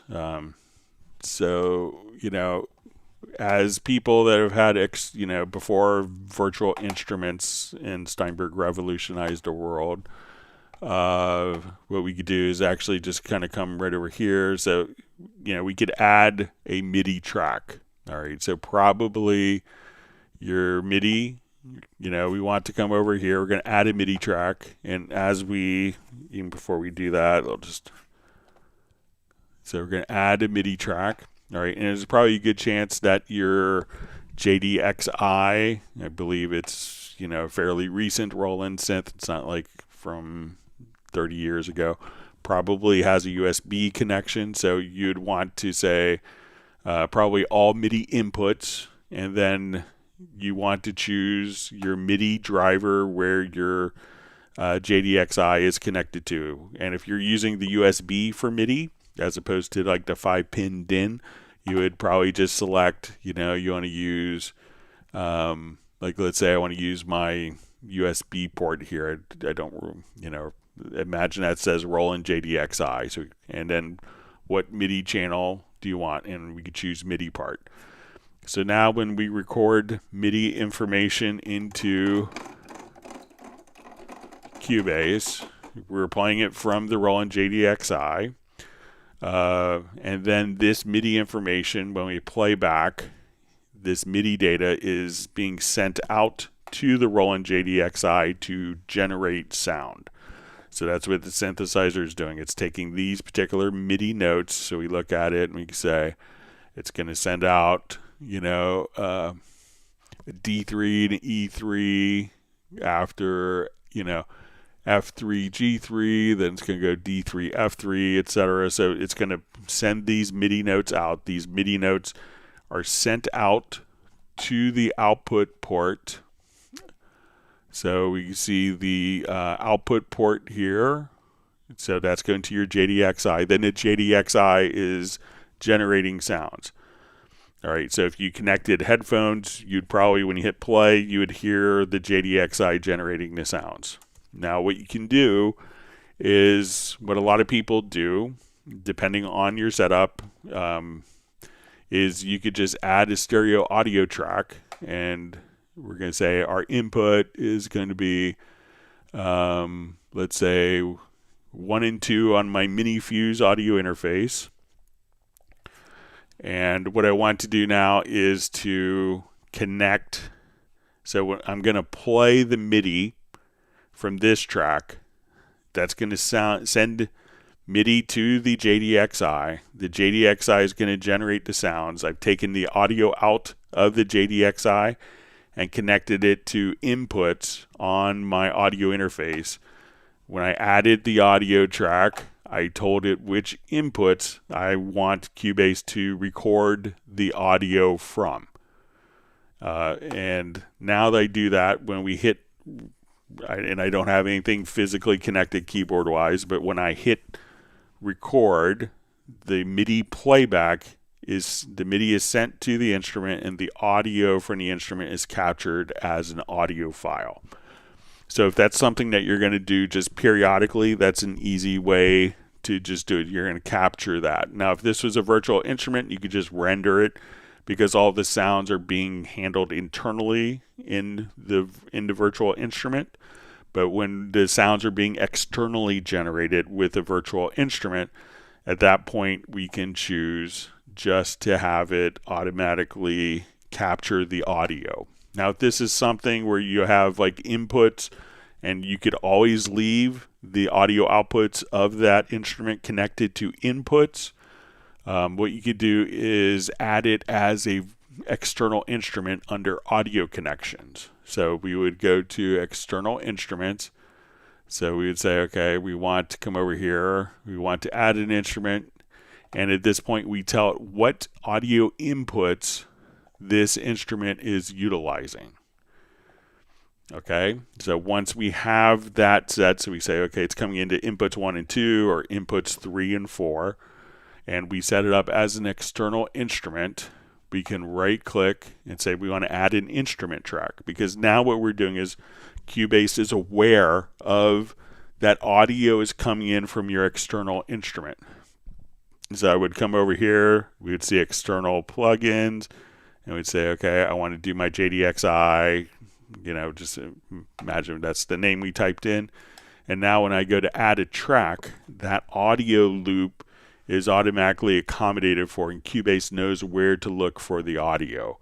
So if you want it to run it like a virtual instrument, you have to configure it as an external instrument, because all the sound from the instrument itself is being generated outside of Cubase. So let me know if that makes sense. But, take the USB, use that for MIDI, and take the analog output from your JDXI to an analog input. You could use a digital connection if available. So take the analog out to analog in and set up an audio track and just hit record, and the MIDI will be captured. Or if you want to do that and leave it set all the time, just simply do the analog, just set it up as an external instrument. All right.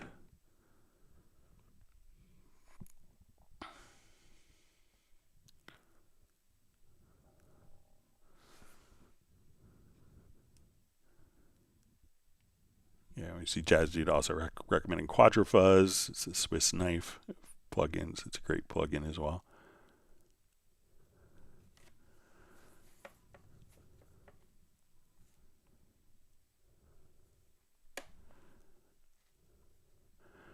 All right, Bratman Studio says, hey Greg, how about a little background? No, you're the Steinberg guru, but you mentioned studios you've worked at and repping gigs. Who is Greg Undo? And asking for a friend. So after college, so I have a music industry degree from James Madison University. My instrument was bass. In college, I worked at the electronic music studio, so I was the one that helped composers and taught them MIDI information and ran the studio and did all the purchasing and configuration for the studio, which is a lot of fun. After college, instead of pursuing kind of a performance tracked career-wise in symphony orchestras, I chose to work at a recording studio in New York City, Unique Recording. So I worked there for about 5 or 6 months after college, and worked on sessions. Like my first day, I worked on a Miles Davis session, worked with Lisa Stansfield, guitarist Danny Gatton. Got to work on, I think, might have been his last recording, New York Stories, a jazz album he did. And Michael Finlayson, who's often on the live streams, he helped get me that job at Unique Studios, which I'm forever grateful. I also worked with Queen Latifah. I worked on Mariah Carey's Unplugged. I worked on, Belle Biv DeVoe. I worked with Naughty by Nature. So Joe Public. So a number of different artists, a lot of hip hop stuff. It wasn't as musically satisfying. So I actually, into that gig, I wrote Steinberg Jones, which was the U.S. distributor of Steinberg products. I'd picked up Cubase while I was in college, and I wrote the company a letter asking if they had anyone that was going around doing demonstrations. And I kind of made up my own job and did that in 1992. And I've been kind of, and at that time I started kind of in the mid-Atlantic region of the United States. And I would travel, I would go to different music stores and do clinics and demos. And then my territory just kept growing. Then I kind of did more training. And, I went through the Pinnacle acquisition with Steinberg and also went through the Yamaha acquisition. I've been, a Yamaha employee in the United States since they bought Steinberg. I guess I was kind of part of the purchase. With that, so I've been employed by Yamaha, kind of representing Steinberg products in the U.S. for the last 20 years, and I hope to do it for many more years. So, but hope that's interesting or not. So, all right. So we see Tim K says, laughing out loud, 30-party plugin people don't like Cubase because we Steinbergers don't buy as many plugins. That's rich. So, all right.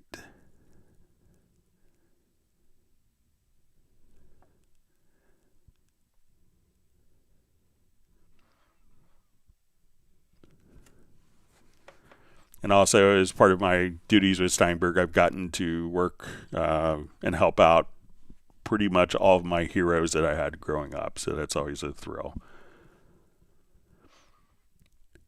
Get to help them with their Steinberg software.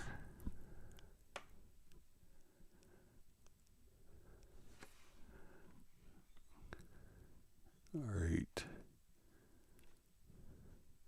See from Gulf Coast, Florida man says, I'm at the add tracks point, ready to have the JDXI set to vendor for USB driver. Is that correct? So yeah, I mean, usually it doesn't, yeah, so you could choose the JDXI as your MIDI input and output. All right, so we see Alexander thanking Jazz Dude for posting some detailed Revelation tutorials. Thanks for doing that, Jazz Dude.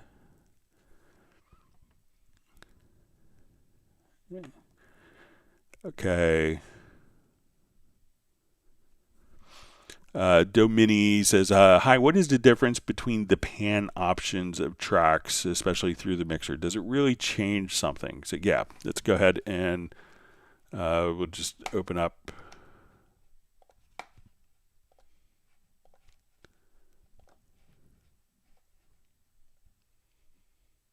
Or we'll just do it on like the master.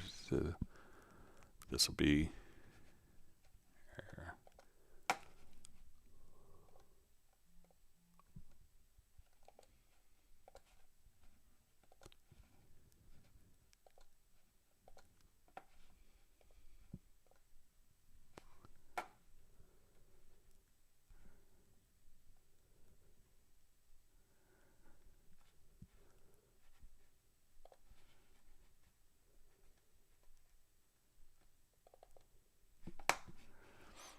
All right, so say, let me just.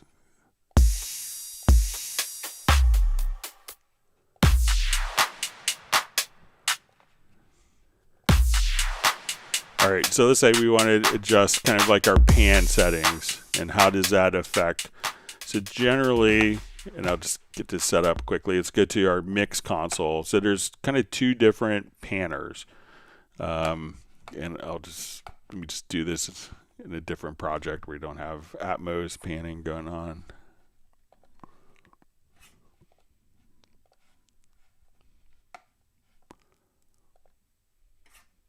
Oh, sorry.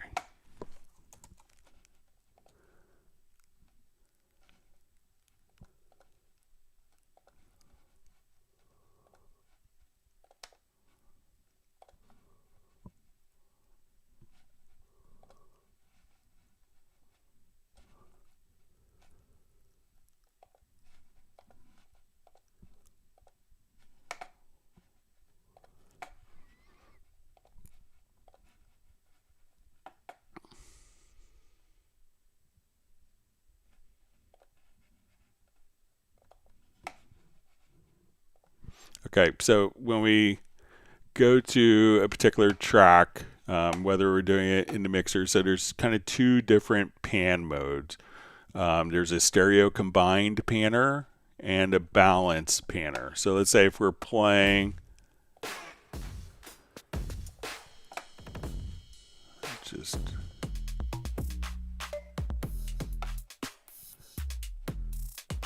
all right, so make this a little louder. All right, so when we have a balance mode, I could kind of pan everything to the right or to the left channels. But I can't necessarily pan the left channel and right channel independently. And this is what our stereo combined panner does. So I could say I want a stereo pan, but mostly on the left. Or I want that mostly to be kind of on the right hand side. So I could take a stereo signal if I want it to be very narrow, and I could just kind of move the whole, still have my left and right channels, but panned over to the left or over to the right channels. Now I could also just, if we want to reverse the pan, so say I want it to sound kind of spread out and then go narrow, and then if I keep going upward, we could reverse the left and right channels. When you see it turn orange, that indicates that the channels are inverted. So this way I could take my one track, kind of pan both channels to the left and right, make it a wide pan, make it a little narrower, invert. So if you have different effects on, you could do stuff like that. So whereas opposed to just the balance panner, just allows us to pan only to the left and right, but we can't set and pan the left and right channels independently like we can with the balance, with the combined panner. So here I can say I want my right channel here, but I want the left channel to be panned like that amount. So that allows us to pan both channels without having to utilize two separate panners like I see other programs you work with.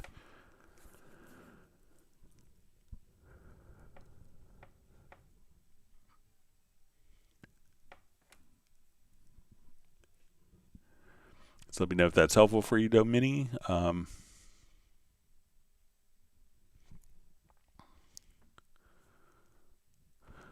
Okay, so we see from Domini says, any inspector, is there a way or shortcut to reinitialize the zoom of all tracks at once? So there's a number of, there is no kind of initial zoom setting per se. So let's say if I go here to this project, so the zoom setting is going to be independent for every project. So there isn't necessarily a default zoom. So, but there are some presets that you could use. So let's say if I'm here, if we just kind of click here, we could say, okay, I want to, zoom full. So I could just kind of come right over here and I could see kind of like the entire project. It's laid out with, data, and if we kind of click over here, we could also say, okay, I want all my tracks to be one row high. So you see this little pop up window. So we can say, okay, I want to zoom 2 rows, and this would do it globally for all tracks. So I want to see 3 rows of data or 4 rows, or I want to, zoom tracks vertically full. And as we do this, or I could say, let's zoom n tracks. So I want to see, 7 tracks. Then I could see, 7 tracks kind of laid out for me right there within my zoom settings. So there are some presets, but there is no kind of default. If you have, done all sorts of horrible zoom scenarios where it's like, okay, I'm here, and now I'm here, and I want to get back. You can, there is kind of like, so we could kind of zoom kind of like in different times here, but there is an undo zoom command as a key command. So if we come over here to zoom, you could just say undo zoom, and so you could program that as a particular key command. So you could go back. Also, if you use kind of the zoom tools, let's say, okay, I'm zooming on these tracks, and then I zoom in. If I just double click, I could undo the zoom if you did the zooming with the zoom tool just by double clicking with the zoom tool right there. So let me know if that's helpful for you.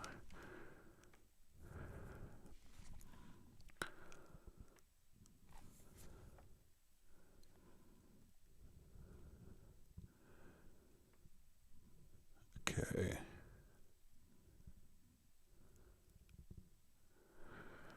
All right, so Gulf Coast, Florida man says, I don't see external plugins on my instrument drop down. So you may not see external plugins until they're actually configured under the external instruments here. So if you don't have any external instruments, the category doesn't show up. And I think the external effects and external instruments are only going to be in Cubase Pro, but it won't show that until the audio routing has been configured in the external instruments.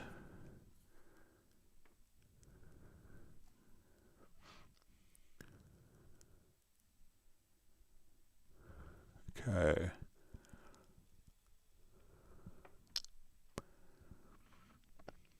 Okay, so we see Gulf Coast Florida man says, you got the MIDI channel working properly for now. You give me plenty to go back and watch. Okay. All right, Rashab Saxena says, why the panning looks different in your left zone, different from my standard panner. So I'm not sure if I had the Atmos project open at the time, but if we come over here and we activate like this project, we may see that the panner, because we're dealing with an immersive surround. So if that's why it looks different, we'll have kind of like, front to back, front and rear, as well as left to right. So let me know if that's what you see, or when you see the panner in a particular channel. So if it kind of looks like this, where you can move the dot, or, when we go to the full surround panner here as well.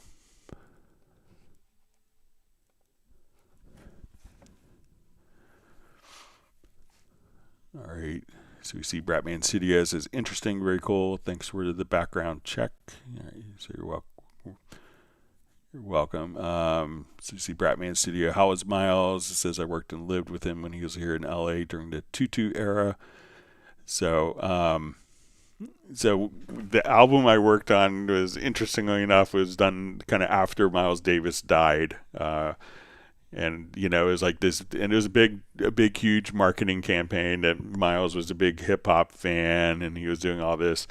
I think it was Eazy-E that was the producer. If you go, I'm trying to remember what it was, probably like '92 when it was released. I think it won a Grammy as well.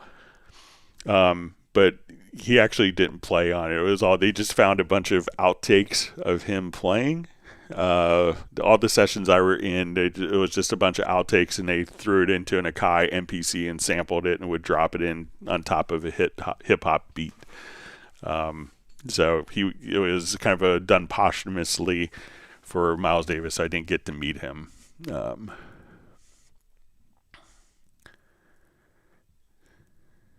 Let's see, Jazz Dude says Greg is Generation Ferris Bueller movie, I assume. So that was a big hit in high school, I think. It may come out in like '86 or so. All right, so Bratman Studio also wondering who uses Cubase of the big name producers and who's the most fun to work with. Asking for a friend, of course. We've gotten some really interesting people. Like Peter Frampton's always wonderful to work with. And he's just a wealth of like incredible experiences, so it's like him hanging out with George Harrison, and it's like, and then, I never realized he was like best friends with Bob Newhart, like because they're on a talk show together and hit it off. But I always like seeing Peter. My friend Clay Ostwald, who does a lot of the work with Gloria Stefan, I think his work, like everything that Clay touches, is really magical. I love watching Teddy Riley work, because stuff that seemingly will never come together just magically gets glued together. Working with Phil Ramone was an incredibly great experiencing, watching him just kind of very quietly control sessions, and what a great leader he was. And just kind of how he dealt with personalities was really great to watch. Elliot Shiner is amazing. Just watching him just do stuff, because there's no gimmicks with Elliot's work. It just always sounds great, and it's very simple. Chuck Ainlay in Nashville, Gary Pachoza in Nashville as well. Also, David Kahn, who does a lot of work with different artists and does a lot of immersive stuff, and has done a lot of work with Paul McCartney. Ingrid Michaelson, he did the Bangles, Walk Like an Egyptian back in the day. He's very fascinating guy to work with. So, and my bass playing hero, Jeff Berlin, I get to help him out, which is always a thrill. Alan Holdsworth was great, just, working with him at his house. Hans Zimmer is always just, so kind of enlightening to spend time with and just talk about, just concepts of Legos for your kids and stuff like that. So I've been really fortunate that, gotten to work. Michael Wagner, who's done so many incredible like hard rock records, so just incredibly fortunate that, again, I get to work with all of my heroes. All right, so we see Brian Sawyer is joining from Yuma, Arizona. All right.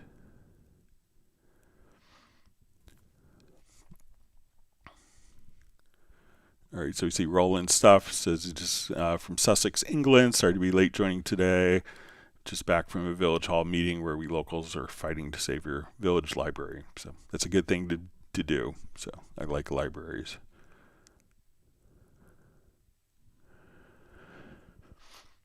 All right, so we see from Flyvy, what's the easiest way to set up CCs on multiple devices? Mine are sort of random all over the place. So I know what a lot of people may do is, especially like film composers, what I see them do often is try to have like, this is always going to be like the expression or volume. This fader will always do that for this particular channel. So they will kind of go through and consolidate as much as they can and and assign common MIDI CCs for particular controls, so that when they're in one string library versus another string library, that they can just simply, hit a button and this this fader is always going to control volume. This fader is always going to do like expression. This one is always going to be kind of the dynamics of the instrument, so that whatever their instrument is, that they could kind of develop muscle memory, so that as they're, it's like watching Hans Zimmer work. One of the things, he told me is like, this button is always this button, like when you see his touchpad, because, he just has a hard time remembering keyboard shortcuts. So he knows that, when I hit this button, it's going to quantize every time, regardless of what window, this button does this function. So he tries to replicate that by, and if they need to, remap the plugin to respond to different CCs, or if they need to have, the CCs remapped with an input transformer, they will set that up so that as they're working, that the same fader will kind of do the same function in regardless of the particular instrument. So if you get it set up like that, it may take a little time initially. I think that you don't have to kind of hunt and peck and kind of search for different, controller map setups and all that type of stuff afterwards. So let me know if that's helpful. Okay, so we see Anthony Clark just saying hi, Greg, and to everyone. So we see Gulf Coast Florida Man says he has Cubase Pro, so that's great.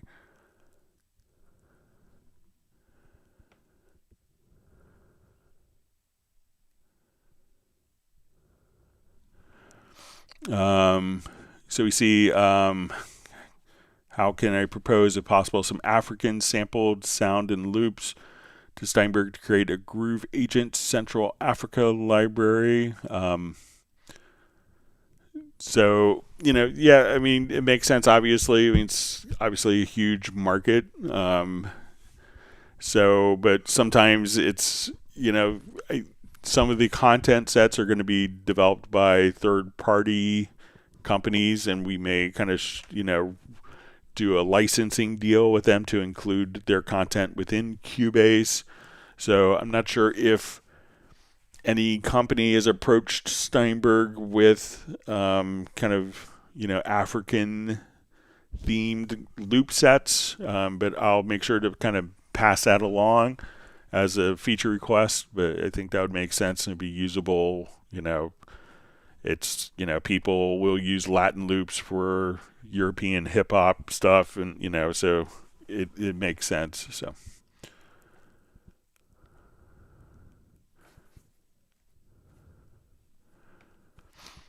All right, so we see from Trong, I think it's Trong Quang. How can you guide me on how to set up a vocal chain for live stream singing? Thank you so much. All right, so if you're doing kind of live stream, so you want to make sure that your particular plugin is going to, be kind of configured for low latency.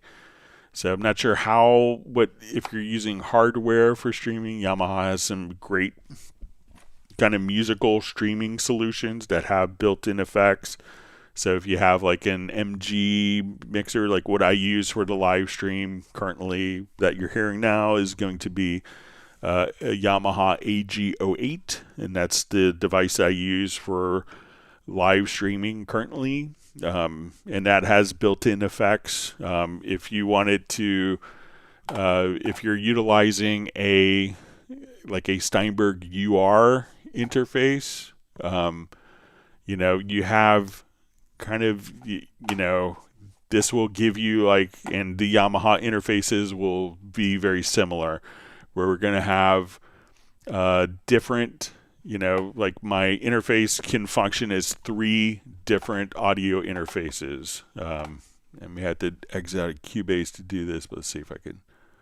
So when I open up, and this is kind of the hardware side where it can make a lot of sense. So let's see, I thought I had it.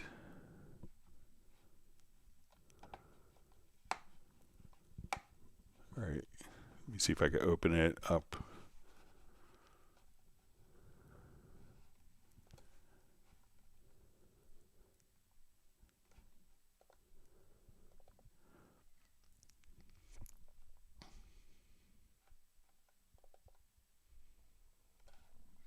All right, so in the DSP mix effects, you know, what you can do here is, you know, we could have kind of the built-in mixer, but we could also have kind of like the live stream setup. So even with my kind of UR22C or URC, you know, what you could do is here we could say, okay, this is going to be the music coming from the DAW. We could also have effects. So this would give you like a Rev X reverb, and this isn't, again, this is a, you know, one of the upper end Yamaha reverbs that's again powered by the UR22. So if you have like a URC interface, you could get this, but you also have kind of like, you know, your voice. So you could just come over here and say, okay, when we do this, I want to be able to add, you know, my voice, and we could choose to have, you know, the built-in effects coming in from the inputs. So this hardware itself is really well set up for it, you know, because I could, you know, take my voice, sing live. I could sing live into it, and then for my live stream, I would just kind of choose, you know, here I see my UR, you know, UR24C, so I could use this for Cubase, and I could send the same audio directly out to the live stream without any real latency issues. So I could do all my tracking here and just feed this directly to a monitoring path to the live stream. But a lot of times you know, it makes sense. I use a dual audio interface setup. So I have one audio interface for Cubase, my UR24, my UR242, and then I use my my Yamaha AG08 for the stream, because a lot of times I need to change sample rates in a live stream for demonstration purposes. So, and if I need to cough, I could just hit a button on the mixer to mute the channel. So I do that. So, you know, if your audio interface supports it, where it could work in kind of both for the DAW and kind of loop back for the live stream, that's a great way to go. And that way you could actually do your live stream, sing along with Cubase tracks in real time, just kind of place a channel into monitor and then send that audio that's coming from the DAW that you're monitoring and send that out to the live stream.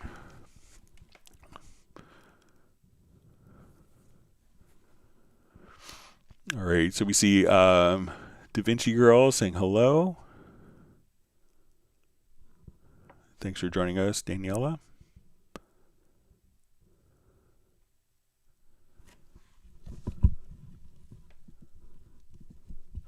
All right, so Roland Stop says, hi Greg, is it possible for me to configure my Yamaha PSR SX900 keyboard as an external instrument under audio connections, and would that remove the need to transfer MIDI files via USB? So, you know, when you connect it as an audio connection, it's basically going to send the MIDI data and its audio together. But it's not going to really transfer the MIDI files from the PSR SX900 into Cubase. So you'd probably still need to utilize like a USB flash drive. I'm not sure if you probably can't send an email from the PSR, but it's probably not set up to transfer like a USB flash drive when it's connected via USB. So I don't think that configuring it as an external instrument, I don't think that that's a way to transfer the MIDI data, the MIDI file from the PSR into Cubase. So we could record the audio from MIDI and pass it into the Cubase audio stream so that we could have access to all of the effects, but I don't think it's going to transfer, so we could use all of our channels for EQ, but I don't think it's going to transfer over the MIDI file through that connection.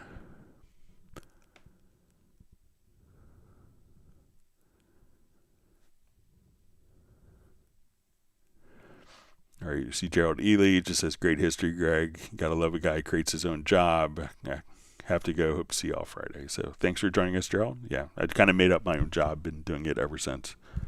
So.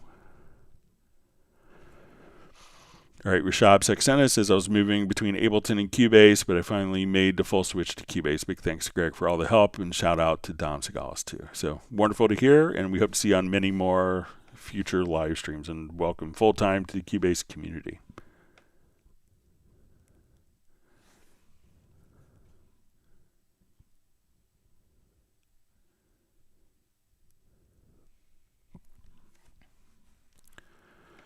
All right, so we see Tim K just says, wow,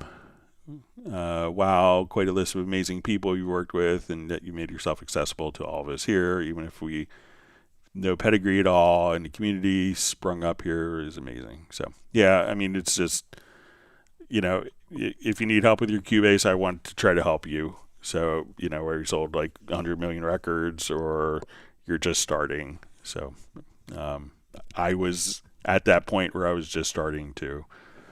So, and just lucky that I get to, help really interesting people. And some of the most interesting people I help are, it could be a dentist or a psychologist or, a young kid. And sometimes it's great to see someone,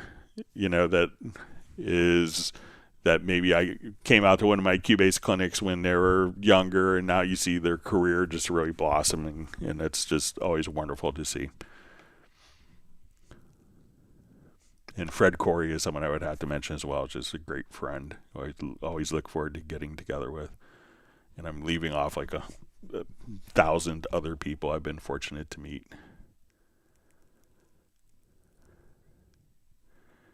All right, we see Jazz D post a link for the AGO 8. All right, this Ninja Scared says, are we going to get stem separation? I see everyone else is doing it now. So, in essence, Steinberg was the first company that did like stem separation, and integrated it with the DAW with the Spectral Layers. So we'll see, I can't really discuss what's going on in the future or speculate, but, when next version of Cubase is released, we'll see. All right, we see from Anthony Clark, question, how to activate all the piano key names in the key editor. All right, so let's say we add an instrument track here.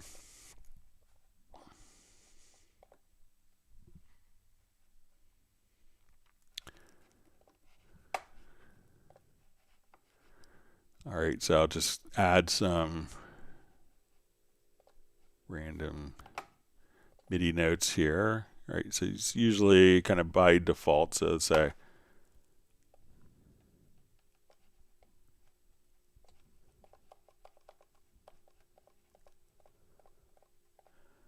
all right, so we see these note names, and the note names are visible when the tracks are like a certain like vertical height. So if I come here to the right channel, I could just kind of come over here. Now you see as we get to a certain height that the note names will disappear on the instrument. So at that level we don't see the note names, but as we kind of increase, we can see that the note names become visible on, but it needs to be kind of like a certain height for the note names to be visible. So let me know if that's helpful.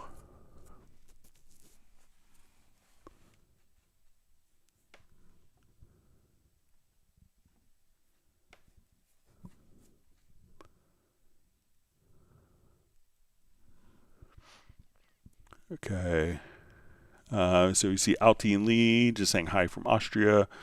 And it says we were very happy with our RME Fireface UFX3 interface. Great sound functionality support and excellent 4-channel preamp included.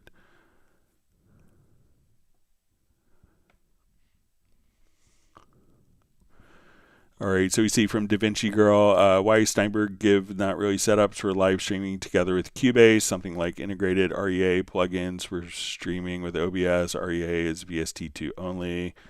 Really, lots of struggle doing live streams. I mean, I do live streams all the time, so it's, you know, it's not that hard, but, you know, we could do a setup and recommend a setup, but if you don't have particular, you know, hardware, or, you know, if we do a setup for one piece of hardware that may not function with a different audio interface, or how it's set up or configured may be really different. So, you know, we do show you how to do live streams with our own hardware, but, you know, all the other companies don't send us their audio interfaces to do, you know, tutorial demos on, and, you know, they're going to be focusing on their hardware.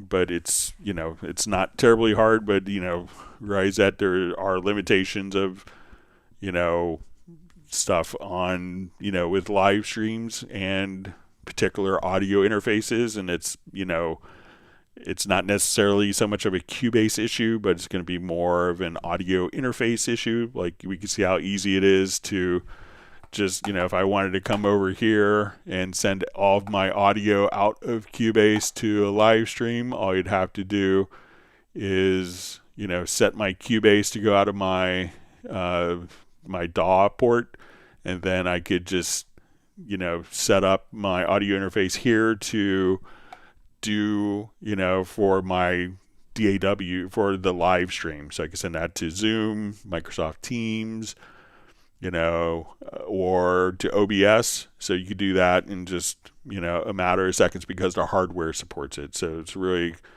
you know, we can do a lot of different things, and how we send the audio out is going to be pretty constant, but how your audio interface can handle that could be different issues. So.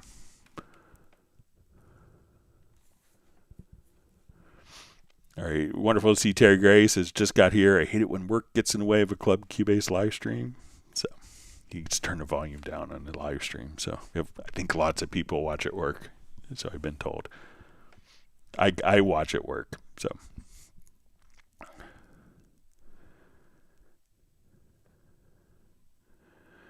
Okay. So FlyV says, I'm redoing my MIDI remote mapping. It has 4 channels and knobs and faders. Should they all have their own channel number with the same CC numbers? So they don't have to. Like, if you want, you know, a lot of times, you know, MIDI CCs don't necessarily, like, if I have a bunch of, let's say, Hallian tracks here, you know, I could record, you know, if I have a number of MIDI tracks or instrument tracks, you know, I could select I could select a number of channels, and, you know, and if I just transmit MIDI CC1, like modulation, it would go to all of the tracks. So a lot of times the CC numbers don't have to be channelized. You know, they could just be kind of recorded directly in. So I wouldn't necessarily channelize the CC information, because, you know, Cubase is kind of set up to take incoming MIDI data from any channel, unless you tell it specifically to filter out. So that way, if you have a controller, you know, and most of the controllers are going to be on different MIDI ports, and you could merge MIDI controls and CC data from different devices that way. So I don't think it's important that each CC is on a separate MIDI channel.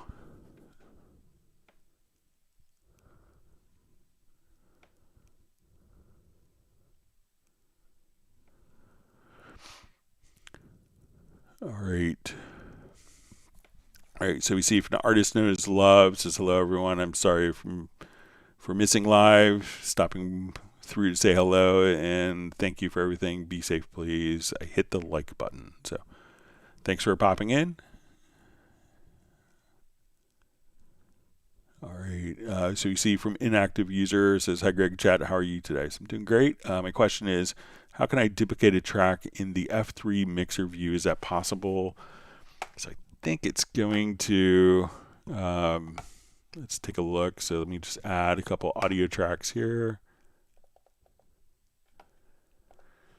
Okay, so let's go to, okay, well, my Apple changes my settings. All right, so let's come over here.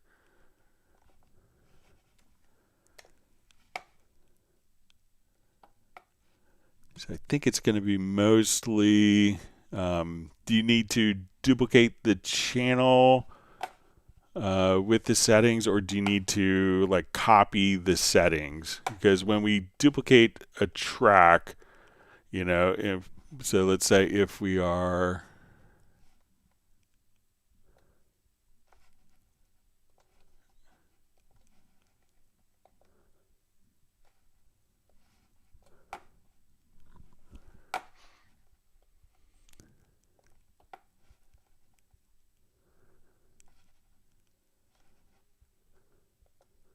okay, yeah, just bear with me for a second, sorry.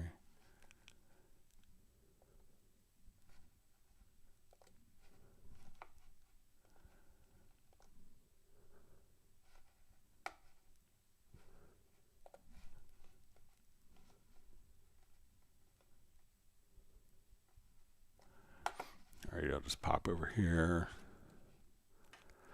So if you want to copy all of the settings from one track to another, that could be done.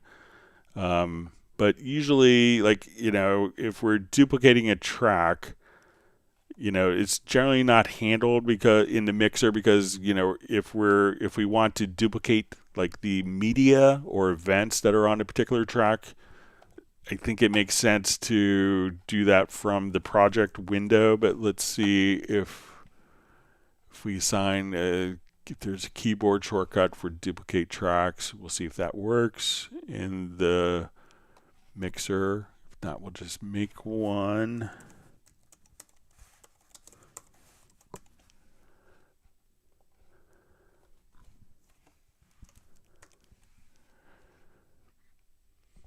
Okay, so let's say if I'm here, all right, I want to duplicate the bass part. We'll see if, so if I come here, we hit the keyboard shortcut, we see that it's duplicated. We'll undo that.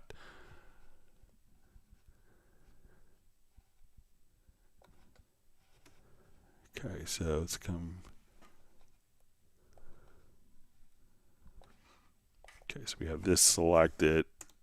Yeah, so if you just assign a keyboard shortcut, you could duplicate. So if just assigning the keyboard shortcut under the key commands, so for duplicate tracks, that will work in the project in the mix console. So this is a standalone F3 mix console. So if I have, you know, this, my guitar track, and I hit that key command, that will duplicate the track right there in the mix console as well.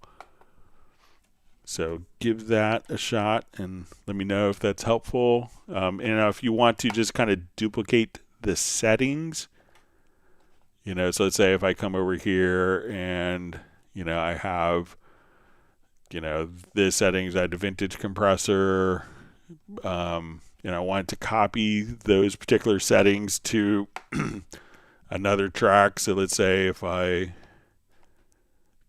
say let's add a track, and I'll just make it an audio track here. So if I want to copy these settings, I could just right click, then let's see if we just go on the track here. I think we could copy these settings and then paste those settings to the selected channels like that. So you can see that the EQs are now going to be identical. So, but yeah, if you assign a keyboard shortcut, you could duplicate the tracks in the mixer as well, or assign it to MIDI remote control.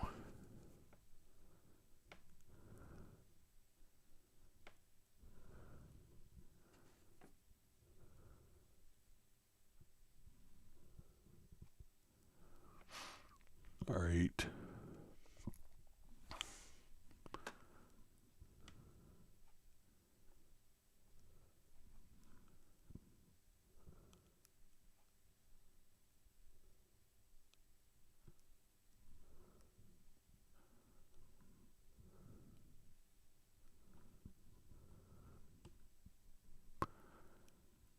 Okay, reading through comments here.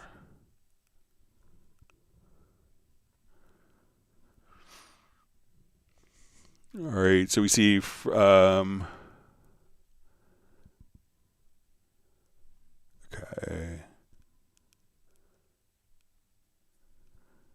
Okay, so we see from inactive user, do we know when the new Cubase 15 comes? Maybe mid 2026.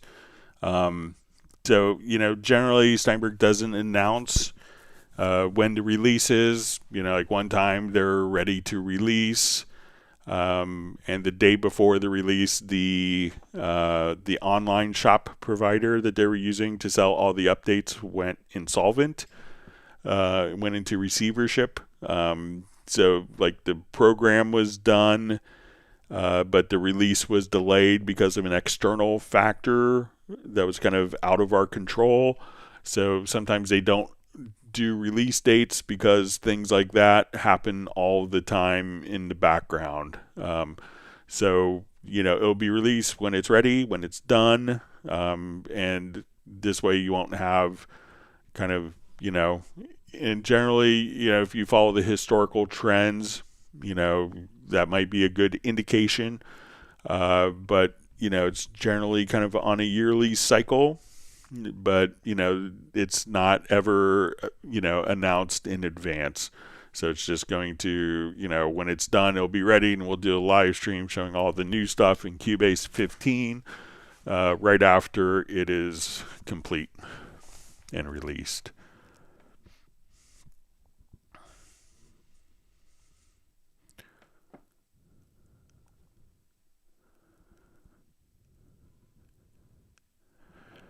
All right, so we see from Rashab Saxena says, I used Ableton for 6 years and tried almost every DAW from Reason, Studio One to Reverb, but Cubase feels like home. So that's great to hear.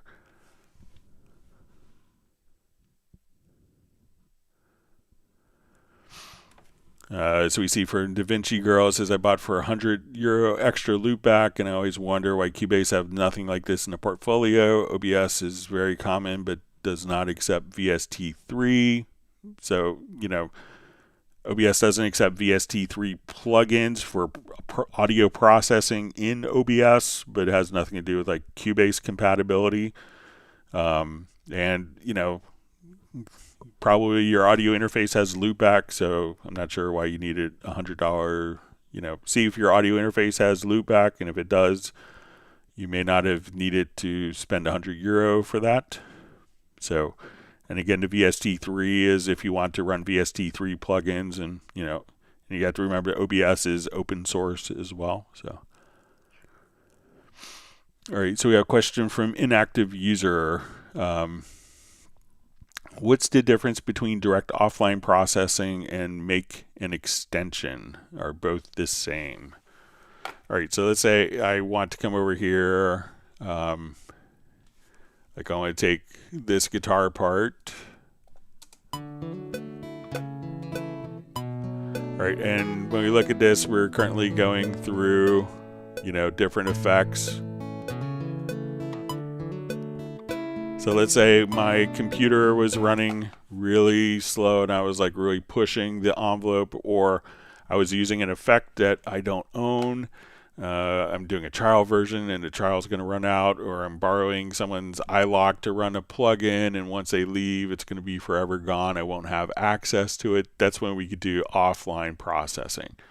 So I could come over here and let's say, okay, I want to run, my reverence reverb.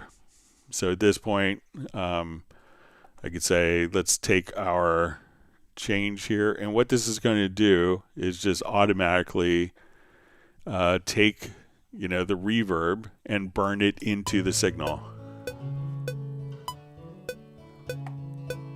So say I want to change the mix balance of that, so I'm going to come over here and say I want my mix balance to be like 44%.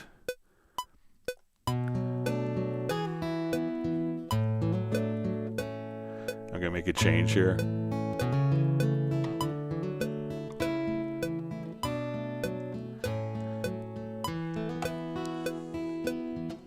And let's say a section of the audio, I want to put a reverse reverb. So I'm going to come over here and reverse the reverb on that.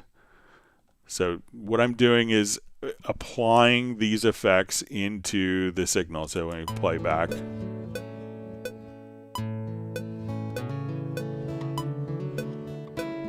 so this audio file is playing back, but it's going to have,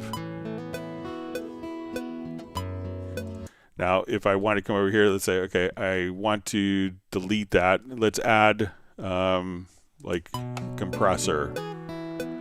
So we could basically, as we do processes or add plugins, this is going to, so I'm going to come over here, let's put like a black valve.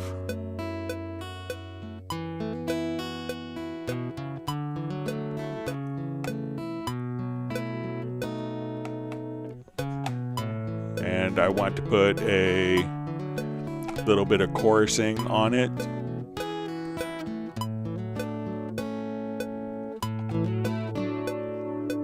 I'm going to adjust my mix down.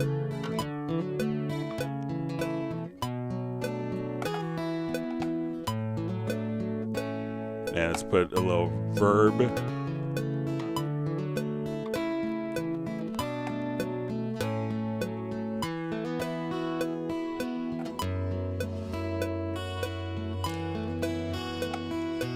So now this audio file is just playing back and it's been processed through this particular plugin chain. So let's say I want the chorus to come after the reverb in the processing. I can just drag it.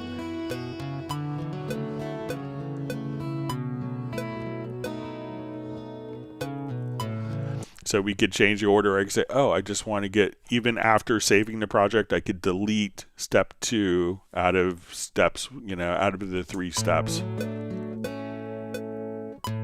Or I could say, I want to put more chorusing on. So I do that. Now it's going to automatically be applied to the particular file. So we could just make changes and apply those effects and kind of almost burn them in. But even afterwards, I could come over here and just delete these particular processes, and the original file is always preserved and intact. Now when we do like offline process, I think where you say make a difference between that and make permanent is when we do an extension. So let's say if I come over here and we go to WaveLab and I double click. Now when we double click on this file, we could go into WaveLab and do editing. So I can say, okay, if I want to come over here, I want to do a fade in. I want to let's come over here to process. So I want to change my level, based on, I want to pitch shift the audio up 1 semitone there so I could apply. So now this, through an ARA extension, you can hear it kind of change pitch.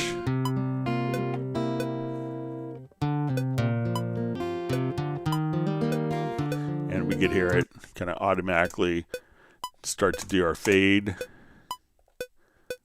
so we could have those changes. Now if I want these changes to be permanently applied to that audio file, I would go from the extension and make the track extensions permanent, but otherwise it's going to then be processed through WaveLab to do all of those corrections. And then if I want that to be rendered into the file, at that point I would just choose to make those extensions permanent. We would see that reflected in the particular audio file as well. So let me know if that makes sense, if I misunderstood.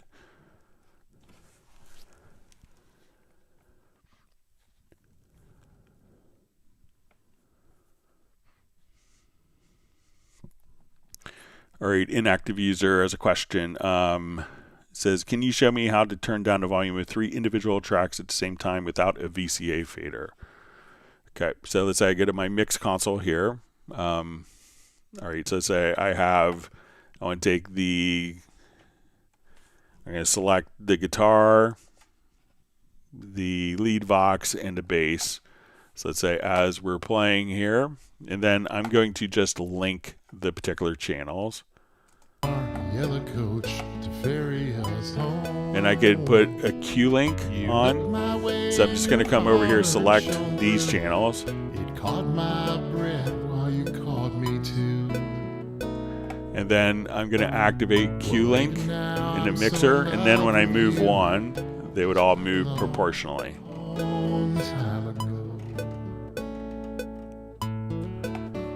So again, if you want to, and those are already being sent to VCA, so that's why you saw them kind of react. I'll just show you here. But let's say we go to add a number of audio tracks.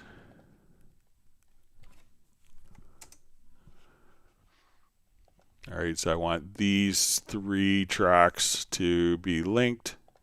So enable Q link in the mixer, and then as you move one, those 3 particular tracks will be linked together like that. So if you turn off Q link, so now that they're selected, you can just do the one channel. Now when you activate Q link, all of the selected channels will move accordingly. So that's the easiest way. Let me know if that works for you.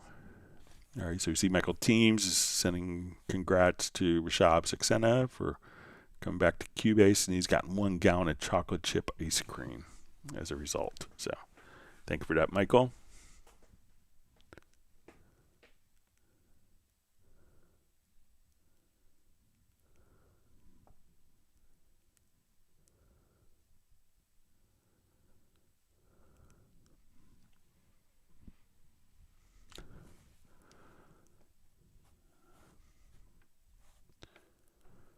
All right, so you see DaVinci Girl just says took close to half an hour to get sound out of Cubase today for a stream. So, let us know what audio interface you're using, because that would make a big difference.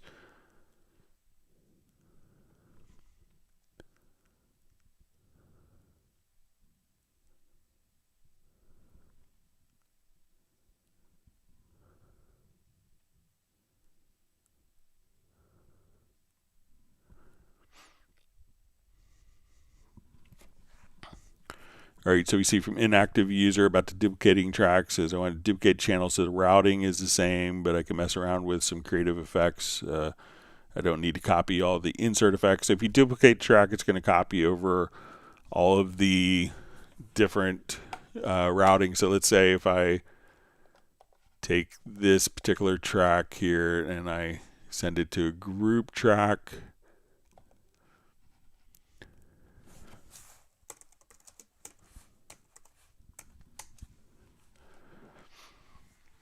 All right, so now, channel 1, 2 is going to my main stereo out, output 3 is going to my group track. So, I mean, if we, in the mixer, so, if you want to carry, so I'm not sure if you want to copy the routing from this track over, but, if we duplicate that particular track, its routing is still preserved. You could turn off the EQs and inserts. So, if you want to take that particular track, just duplicating it, that will carry forward all of the tracks. And then if you need to bypass the inserts and effects, you could do that. But you can do it manually. But let's say, if I just, come over, so I think, if you want to duplicate, that's going to duplicate all the settings because that's what it's doing. You could take like a bunch of tracks here and say, okay, I hold down Alt or Option plus Shift. And then if you want to just send them all to the group track, we could send multiple tracks to the same destination or to different destinations just in the routing area.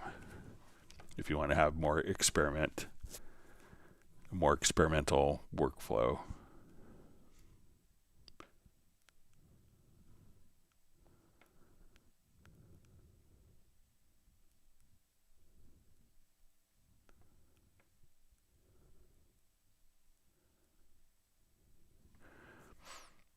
All right, so we see Aldian Lee says, how would you fix a pronunciation mistake on a vocal track in Nuendo? For example, history instead of history. So there's no real kind of phonetic way of like changing the vowel sound that I know of in kind of any in any program that I've seen where, if you saying the correct pronunciation later, you could obviously kind of drop it in, but I don't know of a function that will kind of switch from like, a short vowel sound to a long vowel sound or correct a pronunciation.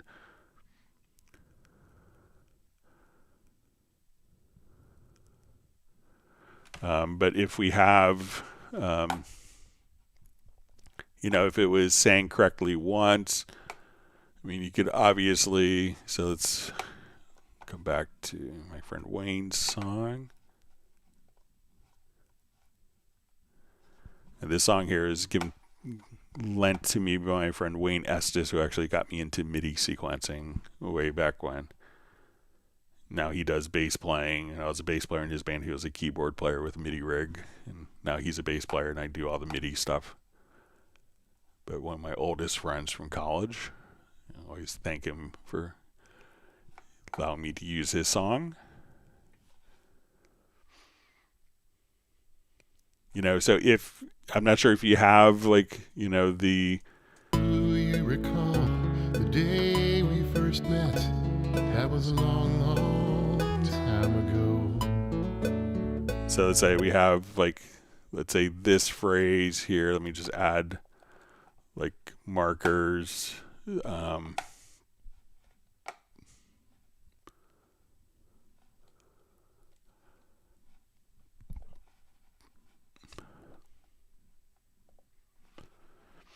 All right, so we'll just say where he kind of does like long, long time ago.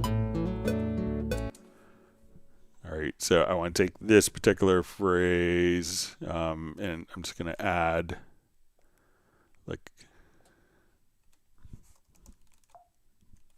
sorry, let me just,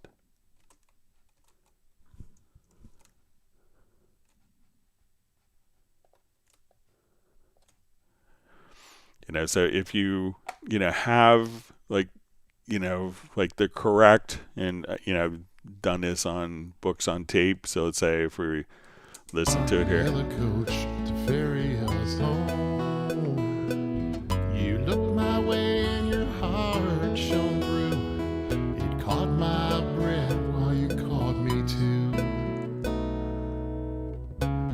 Well, even now I'm so in love with you, just like a long, long time ago. So if we say, okay, I just want to take, this particular phrase that was saying correctly with the correct pronunciation, we could, drag and drop that into like, where, so if I just hold down my Alt or Option key, now when we do this. The day we first met, just like a long, long time ago. So you could do stuff like that, but I'm not sure if you have the pronunciation correct elsewhere, but I don't know of any tool that will kind of correct, like, the pronunciation, of words. I could do some research on it. But if it's kind of one vowel, you could kind of slide that in and do editing that way. But, if you have a particular, if you have like a whole vocal file, I could take a listen to it.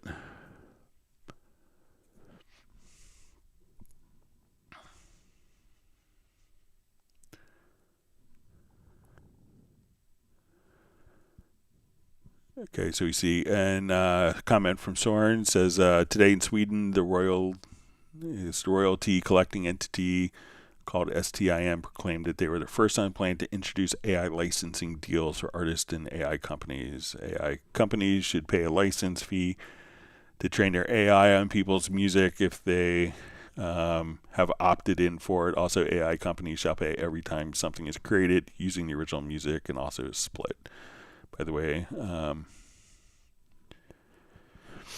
Yeah, well, it's a good sign. So I know there's a big court case in the United States, I think, where they used different authors' books without paying for it and use that as the basis. So now if there was work that was done, it could be stopped or pay royalties to the author, I think.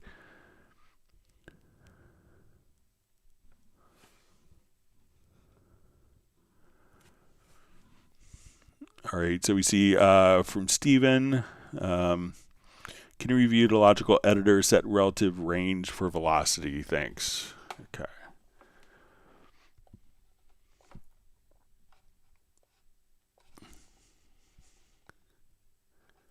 Okay, so let's just add quick.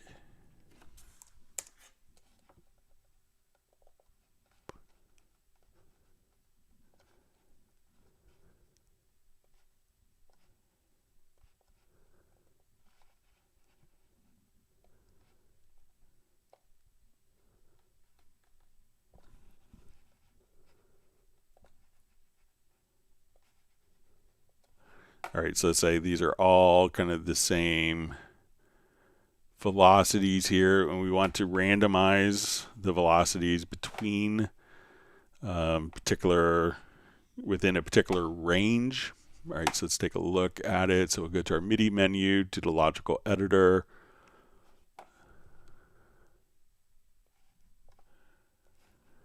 All right, so we say we want to deal with velocity, or just say, we'll start from scratch here. So we'll remove.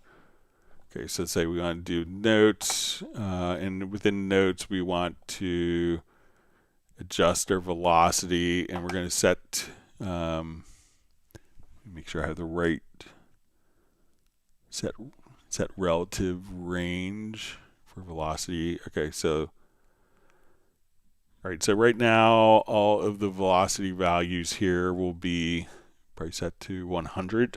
Okay, so they're all 100 as our default.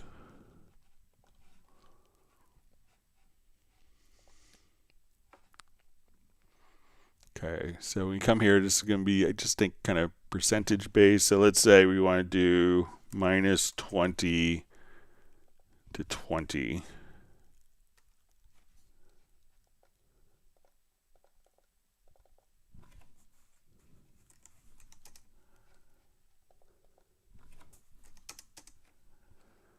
Okay, so let's see what happens now.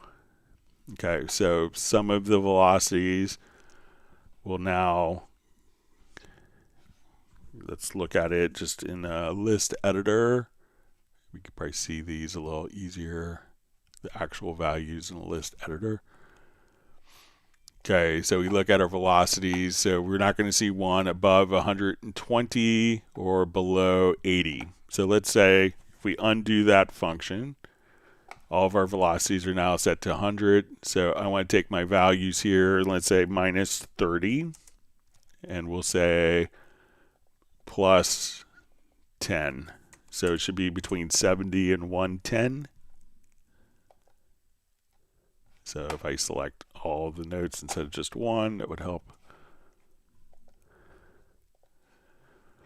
So this way we could kind of subtract or add different levels to within our velocity value right there. So when we set, it'll be kind of values that are 30 below, or whatever we have for the plus value above the existing. So we can see between our velocity is going to be between 70 and 110. And if we just select all the notes and we do that again, we could just see that those velocity values will. So, and then we could do, you know, just the velocity values again. So if we go back to our original, say where they're all 100, we could just have different values. So let me know if that makes sense.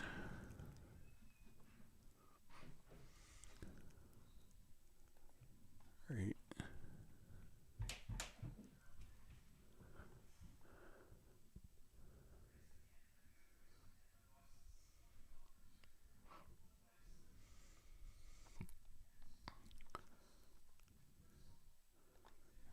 Sorry, just had ad pop up on my chat screen here.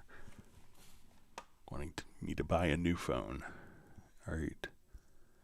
See, Michael Team says about Soren's post about the AI copyright. Says, let's hope the world follows suit to protect songwriters and producers. Yeah, I think we have to always protect intellectual property. So I saw an interview with the author, David Baldacci, who, you know, realized that his works, all of his books were kind of AI modeled, and you know his point was, oh, if I took their AI technology and sold it, you know, they would probably be upset. So I'm always pro intellectual property rights, personally.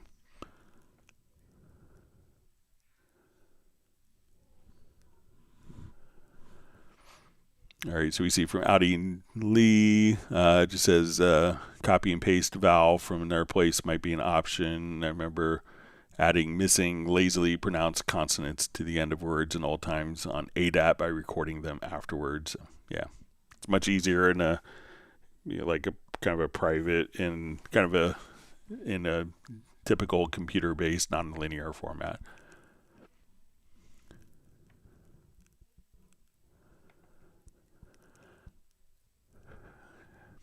All right, so we see from Flyview, what's a couple of functions that I could set to buttons? You know, a good one is going to be, there's thousands of them. I think I mentioned one of my favorite keyboard shortcuts that a lot of people didn't utilize was going to be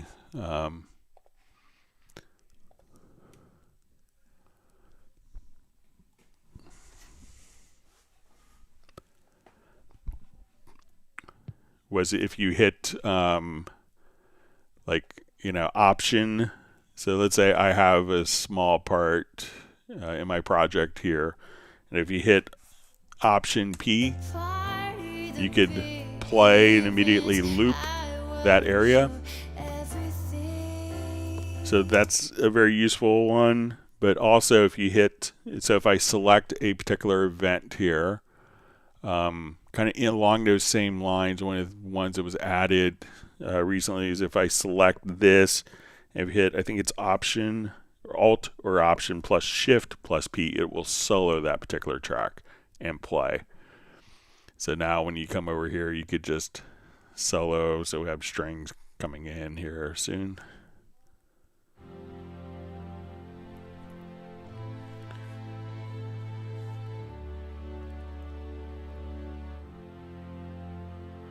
Then if you wanted to, you could kind of bring everything else out. So that's some good ones. And those, if you want to look for them to assign in Project Logical Editor or with key commands, is just, again, you could just kind of come over here. So say option P or alt, that would allow you to loop selection and then loop selection solo. So those are things that, we often do, that we have to kind of move the mouse across the screen, click a little icon. But those are good things, I would think, to assign keyboard shortcuts to if you're looking.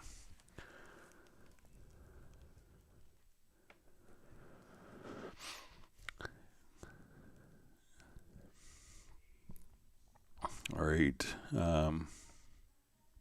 See, Uno Memento says we got 100 likes, so you can go to bed. See you again on Friday. So thanks for watching and joining us, Uno Memento. Look forward to seeing you Friday.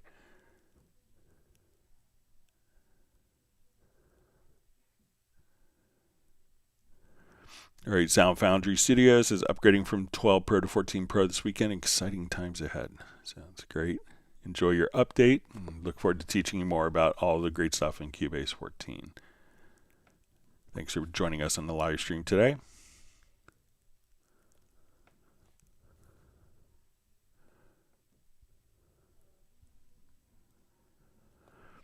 All right, so we see Roland Stuff says, "Hi Greg, I need to increase the level of hearing individual notes in VariAudio to match the playback level, but the listen and click fader in the control room is grayed out. Any thoughts, please?" Okay.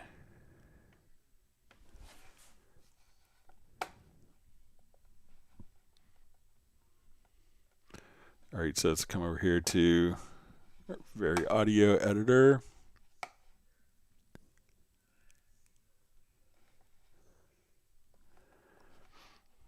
All right, so let's say if I'm here and I have my speaker turned on, that would help. All right, so now when we come over, let me just... All right. You wished it all away, and I'm left here. All right, so let's say if I click on a word, we should...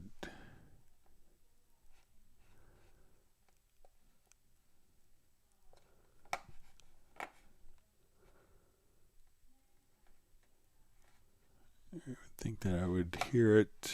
All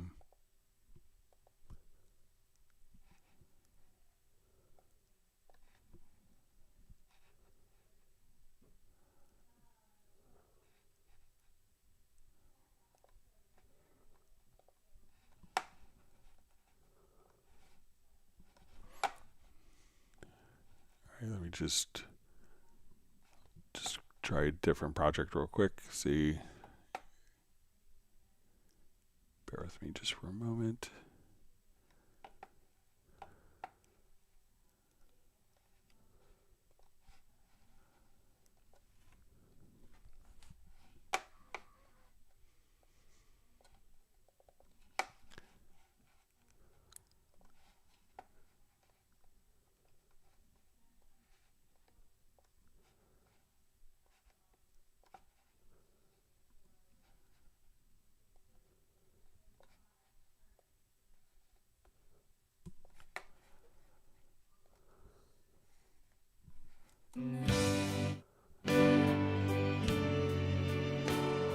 Oh, okay. I know what I did. Sorry.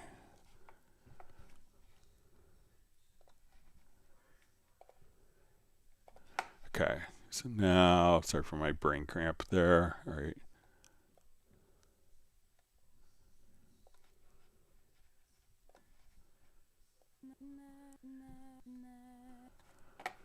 All right. So let's see if we do or listen dim.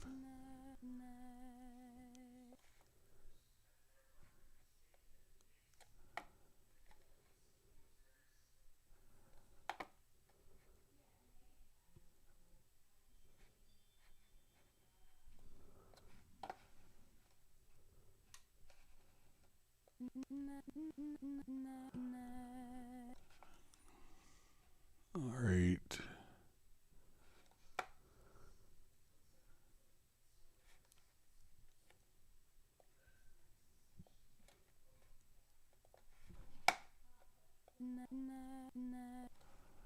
All right, seems like it should be louder. Let me just, if I crank this all.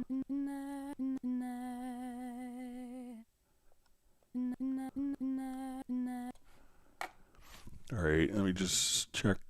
But the listen and click fader in control room is grayed out. All right.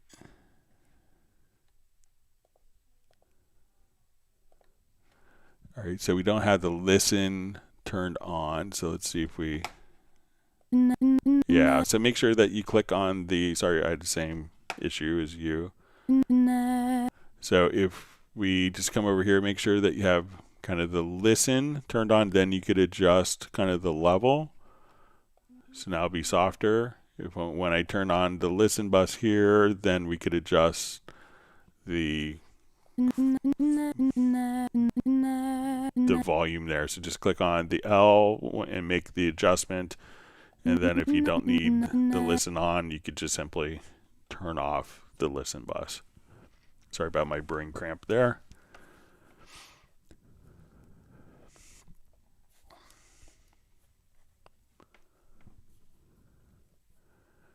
So we see from Audi Lee says, thank you all for the pronunciation mistake thing. Was just a theoretical question because things like this happen sometimes. Recording is traditionally the best. Re-recording is generally the best solution. So yeah.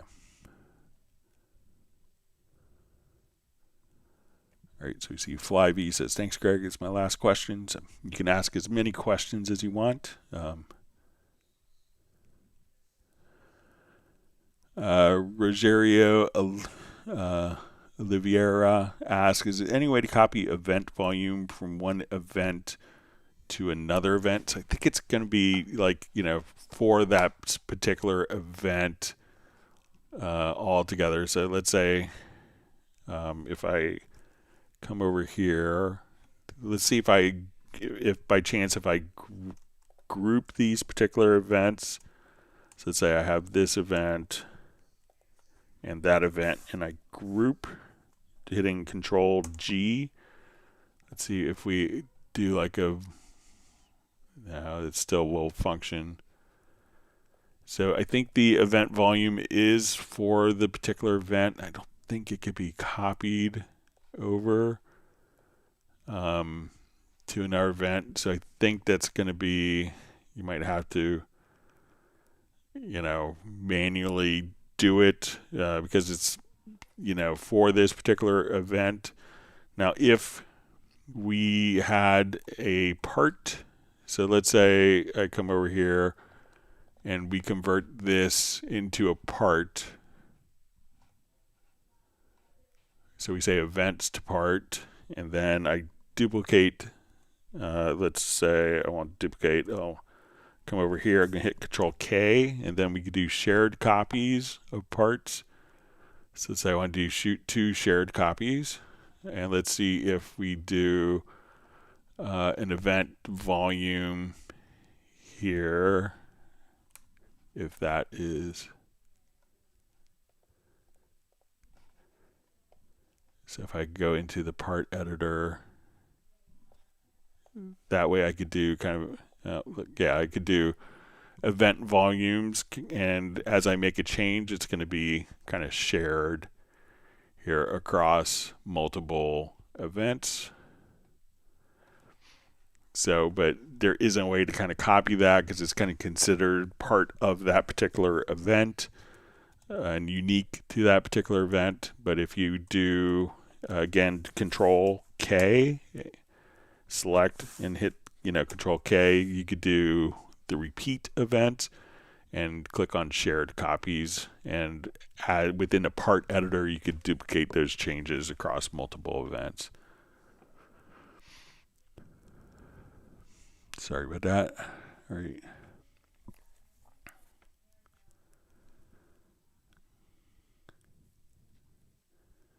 Let's see, Bratman Studio just saying, I hope you get a chance to listen to the tunes I sent last week. So yeah, it's been kind of busy with start of school and everything here. So maybe when I'm working on the index, I'll take a listen to it. But thanks for sharing them. Appreciate it. All right, let's get to some more questions that were mailed in. And again, you can always send questions in advance to clubcubase@steinberg.de. All right.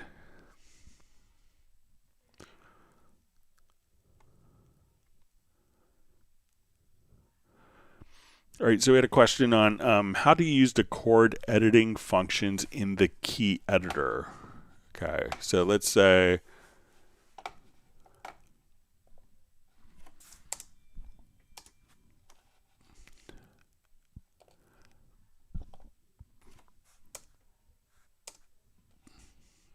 I want to come over here. Let's say we have some chords.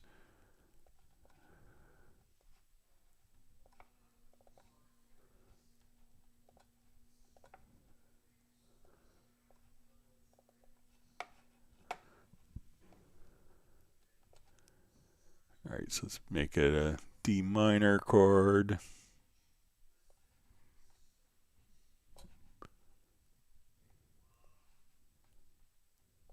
I'll make it a D minor 7th.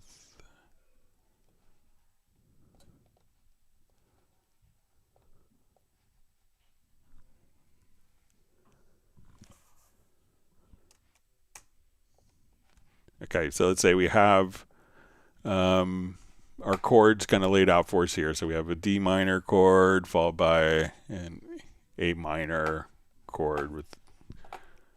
All right, so when we come over, like what we could do, if you're not familiar with this, if we go to kind of the chord editing, I could select the particular chords here. All right, so when we look at our chords, I'll make this a little larger. So I'm going to select, so if I don't understand kind of more traditional music theory, and I say, okay, I need to make this into a different chord. I could say, okay, let's make it a major chord. And that will make it into a major chord. I could say, and we could do, this is for 3-note chords. Or we could say, okay, I want to make it a major 7th chord. A sus4 7th chord. So I could just select the chords and be able to redefine the particular chords. And if we want to come over here and move up or move down for different chord inversions, we could do that as well. We could also, if we want to, drop the second, we could, come over. And so as soon as we select chords, we could come over here and just kind of define the new chords to come up with more interesting chords. And if we have a chord track, so let's say I want to come over here, let's add a chord track. And if we want the chord track to automatically follow, so let's say, okay, I want to go to a D major, let's say going to an A major chord, we'll do A major 7,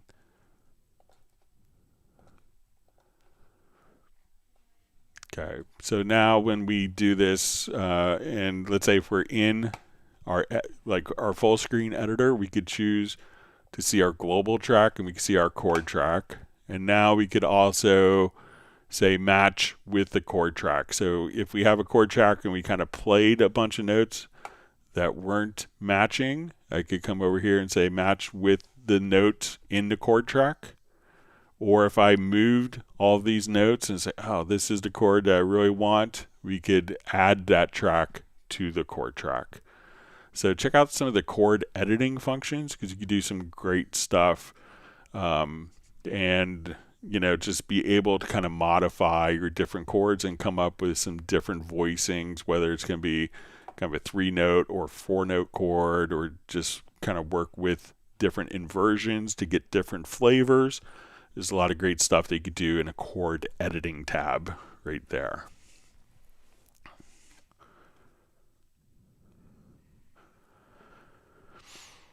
Okay, see question. I did something wrong. When the key editor is open, the previously written notes turn from red to black as the cursor moves and hovers over them. I don't want this. I couldn't fix it. Please help. Okay, so let's say if I'm here, and we notice that I'll just split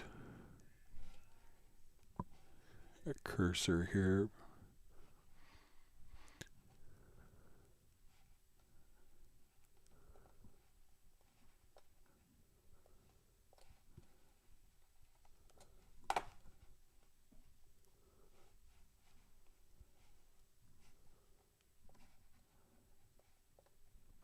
Okay, so like when we play, and what's happening, it's probably going to be a preference. So let me just come over here to my preferences, and we'll say, let's come over to our, under editing, and we'll see auto select events under cursor. So probably this preferences check. So as we play now, we'll come over, we see that as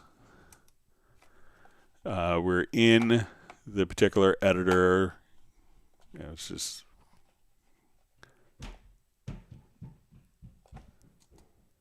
that all those notes will get selected as the cursor hovers over them. Now the intention of this is, as the cursor is over particular events, if you had a control surface, that you could just kind of jog through and be able to select events without having to click them with a mouse. So to get rid of that, come over here to your preferences or settings under editing and turn off auto select events under cursor and hit apply, then OK. And now as the cursor goes over the events, they're not selected. And that also kind of goes for events on the project window as well. So if I'm here and I had multiple events, like if we wanted to do processing and select events from a control surface, so we could say auto select the events under the cursor, hit OK, and now as we hover, I could now just choose particular events for processing just based and have it selected without having to select with the mouse and then make an adjustment with the control surface. So, all right, another question. Says, I've created a drum pattern with addictive drums in my project on one track, opened a new track to record electric bass through the Steinberg UR22, and recorded a bass line. When I mute the drum track, the playback, and playback the isolated bass track, I find the drum track has been recorded to the bass track also. Have I done something wrong in setting up Cubase? How do I achieve the one instrument per track? Any help would be appreciated. Okay, so probably what this is if you go to like your URC, and let's say, if we come over here, you'll see little settings. And at this point, we could choose for loopback mode. Let's see, it's, you'll see like a little setting. Let's see if it's in, come over here to mixer, but you need to just kind of turn off the loop back mode. So let's see if we do it in here. So I think that maybe once we're in the live mode that may kick it on. But on the UR22C, when you go into kind of the DAW settings here, you'll see a little checkbox that says loop back. And at that point, that will allow you to turn that off. And what the loopback is doing is, like, if you wanted to use the loopback function for live streaming, that will send all of the audio out. So it's taking the audio that's playing back and looping that back through the audio input as you record. All right, and I think Terry Grade sent a couple questions in. And let me open up the window for this specifically. All right, so this first question is, I've noticed a few things with Node 14. I'm not sure if they're bugs or it's just user error. Hopefully you can address them in the live stream. See attached screenshots. It says, I've noticed that the zoom settings are not retained after closing and reopening a project. I always zoom my projects out full before closing, but they're usually zoomed in when I reopen them. So let's take a look.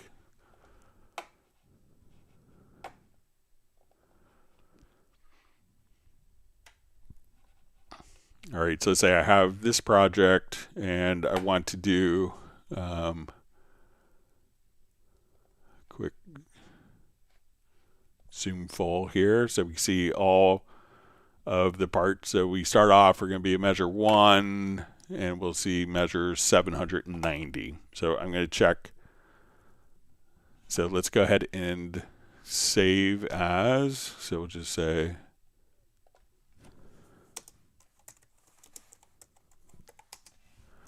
all right, so I'm going to close that project. I'm going to open a different project just so we have different zoom values.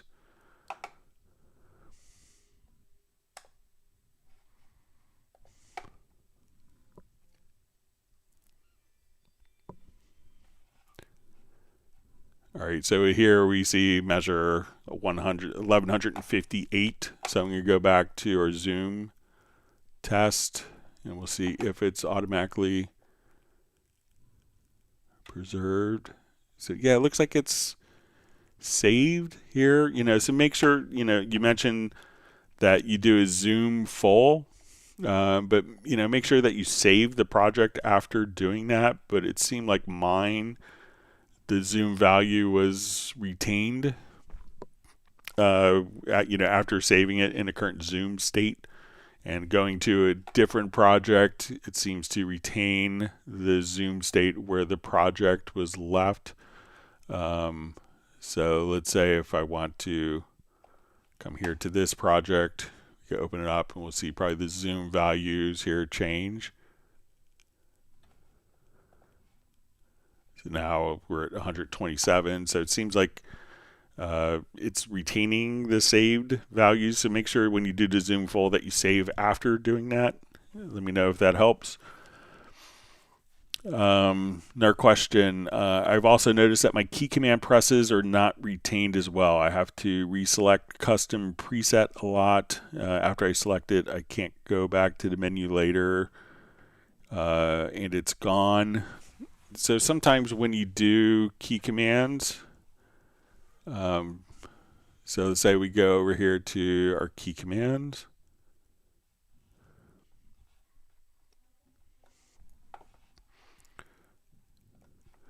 All right, so a lot of times if we save a preset, so let's say if I come over here and I want to save this as a preset, so we'll say, okay, let's save it as Terry Gray. So let's just save it as Terry. All right, and now when I come over here, so let's say, so a lot of times when let's say if we go to different keyboard presets, sometimes I've noticed that the keyboard, it may say no preset, but that is still the active preset until you go to change it. So you could change the preset. So even if it isn't labeled as the currently active preset, I've still seen that it still works, and the keyboard shortcut combination files, all the customized keyboard shortcuts are all still preserved, even if the label is kind of thinks that no preset is loaded up. So if you run into that again, Terry, feel free to kind of email me, and I'd be happy to, like if you're in the heat and it's like it just did it, email me and I could remotely log on to your machine and take a look for you. All right, let's jump back to our live questions. Again, you can submit questions in advance by going to clubcubase@steinberg.de.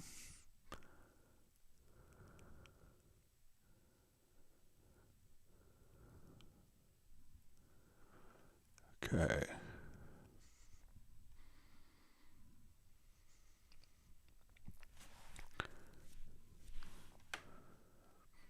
Okay, let me just read through.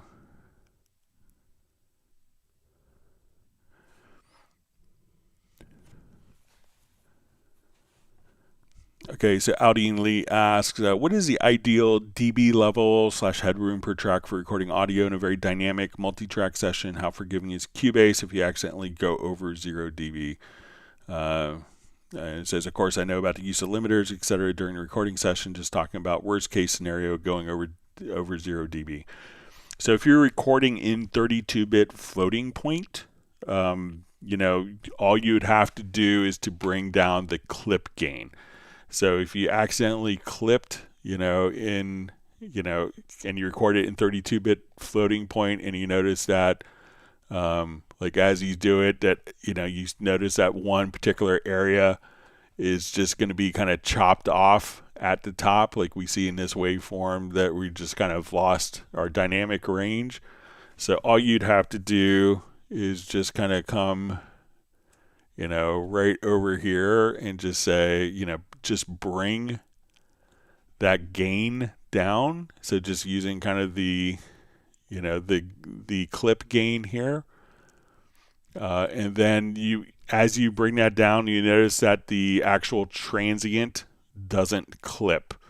So that you could just bring like the clip gain down here. So let's say, okay, I want to do this. Let me just select.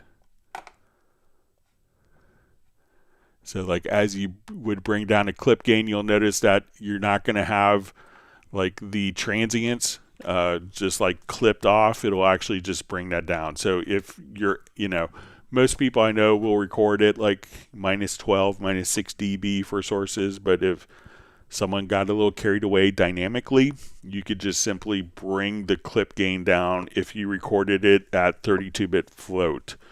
So that would have that extra information. And to do the 32-bit float, just come over, you could hit Shift plus the letter S, and that would bring up your project setup, and you could do that from the project menu as well.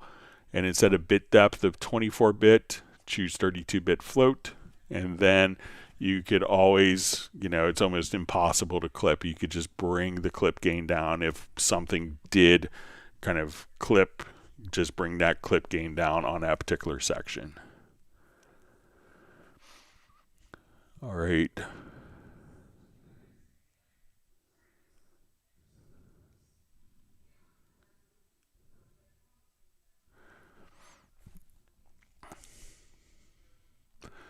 Okay, so we see Supra asks, is there a faster workflow for assigning sounds to the new drum machine? Super minor thing, but its right-click context option would be very nice in the media panel instead of dragging. Love the module. Okay, so let's take a look.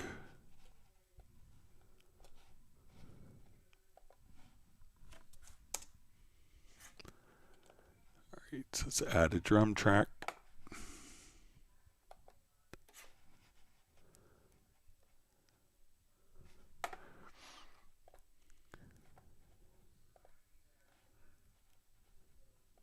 So let's say if I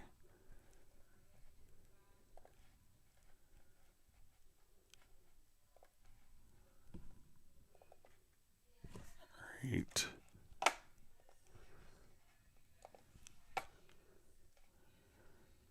So I mean, if you do the find samples, let's see,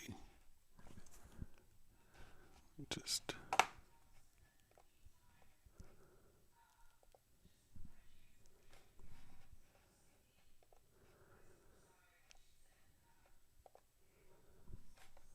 let me see if there's so obviously we could drag and drop. Let me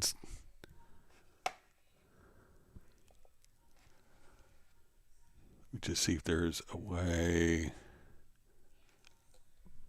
thought that there's like kind of a hot swap function.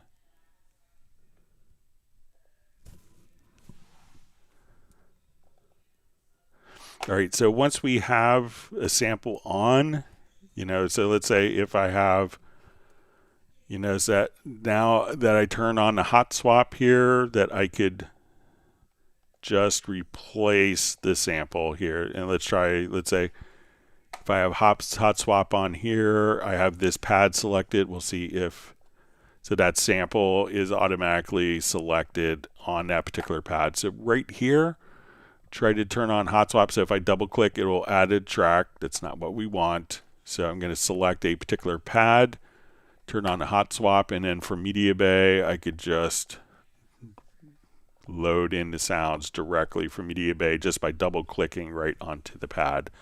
So let me know if that's helpful for you.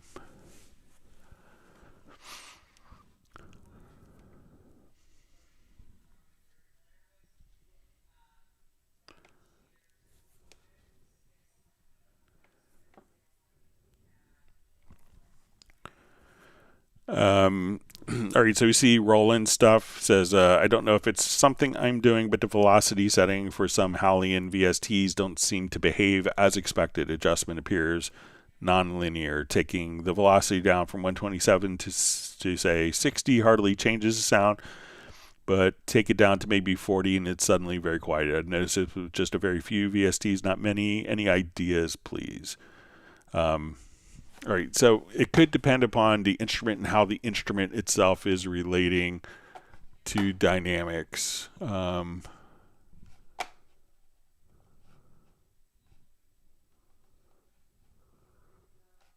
so let me exit out a new window here real quick.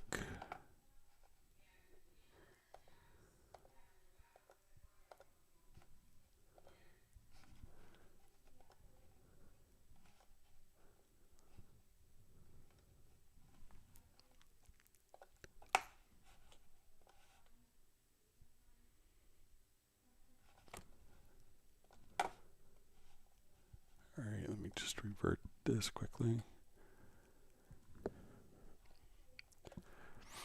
Okay.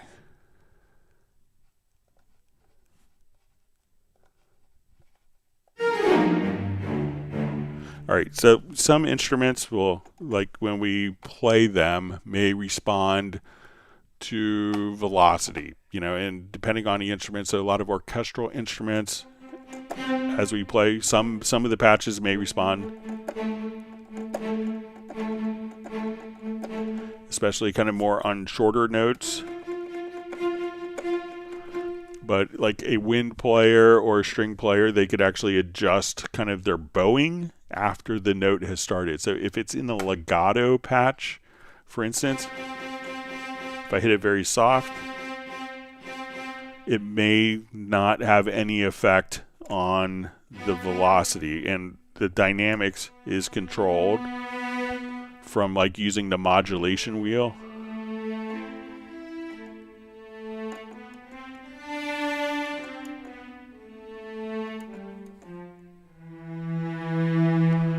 That way we could adjust the dynamics more realistically for the instrument when we're doing like legato patches, where we could, crescendo and decrescendo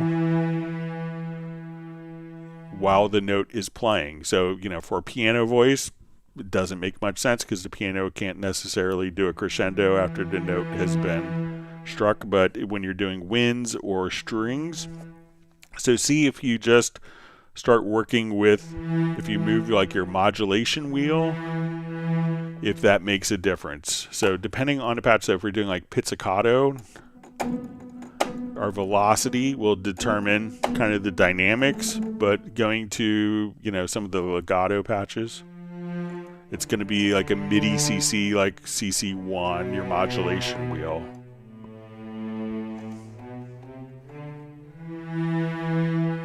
To get kind of more realistic playing techniques of that particular instrument. So give that a try. Let me know if that's helpful for you.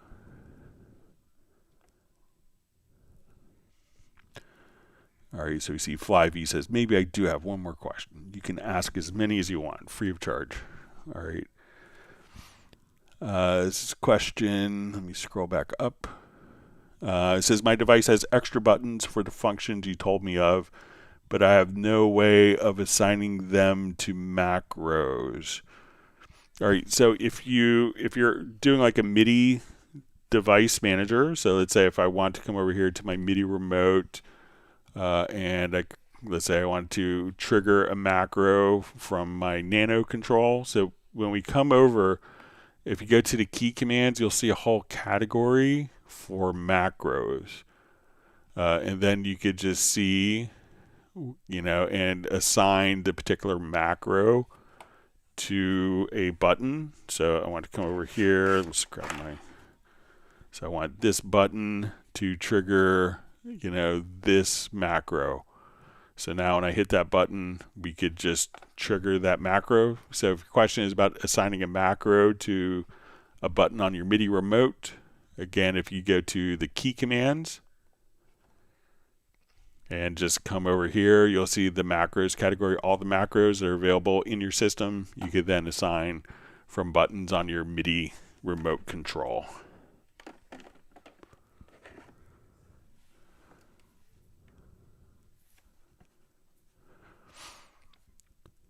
All right. Wonderful to see Sable Winters on. She's like number 111. Thanks for joining us, Sable. Always great to have you on. Okay, Atomic Slop says, I'm working on a client's project and he has RoomWorks on some of his drum tracks. I use Logic and I'm not sure what to use to replace it. Something from Waves or Valhalla. Any suggestions? So I don't know of a direct replacement for RoomWorks, and probably RoomWorks doesn't sound like Valhalla or Waves. They all sound slightly different. I would say that you could probably mimic, particular types of reverbs with it, depending on what preset was used in RoomWorks. So if we open up RoomWorks, you'll have, it's pretty much a utilitarian reverb, you know, but you can get like, you know, different plate sounds. You know, one of the things that you do if you're utilizing a different DAW is maybe just send an impulse and capture a, you know, if you send that person a, like an impulse response or like just something that you could, you know, have them render the particular, you know, reverb preset and then save that as a WAV file and load it into your program as an IR. You could also, you know, just download the Cubase trial version and, you know, just render the file if you want, or have the person render the reverb onto the file. But I don't know, you know, all the reverbs will sound slightly different, so it's not going to be, you know, I couldn't think of a direct suggestion that would replace that. And I would, you know, if I work for the other companies, you know, it would probably be the same scenario, and I think they would tell you the same if they're being honest. All right. All right, so we see from Supra, it says, bro, that chord track stuff is insanely helpful. Thanks, Greg. So you're welcome. Glad it was good. All right, you see Terry Gay says he's going to keep an eye on it.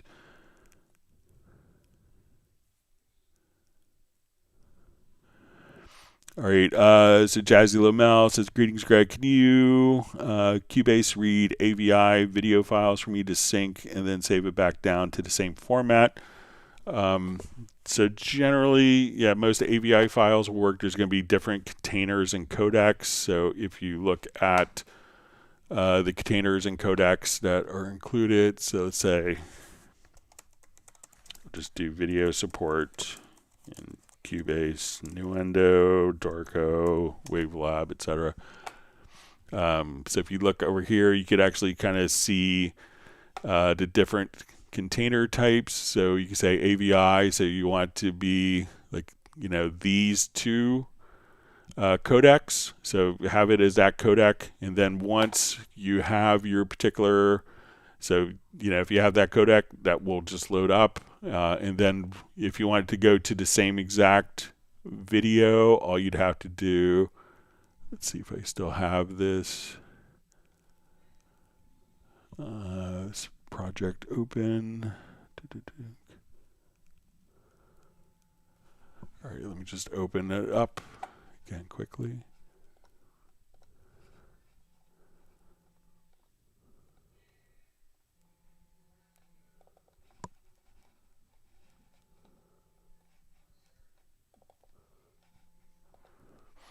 And you're going to have two options in the export video. So if we just kind of come over here, we can say, let's export video file.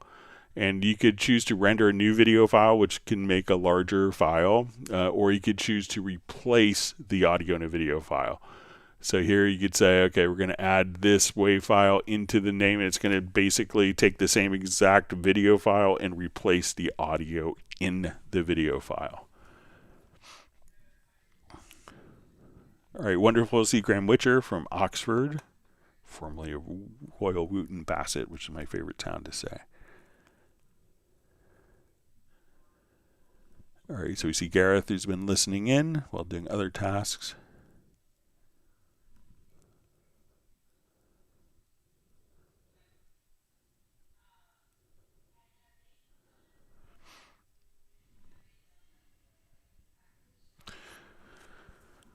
All right, so we see from Supra, it says, okay, speaking of chords, any tips for mass manipulation of the chord pad, i.e. transposing everything down quickly, swapping all the available chords based on the circle of fifth interface, inversions, etc.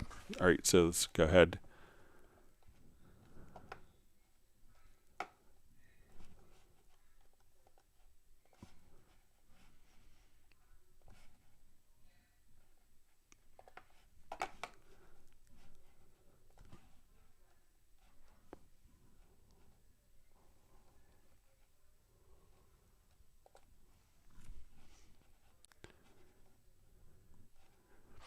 Okay, so let's say we have kind of roads here.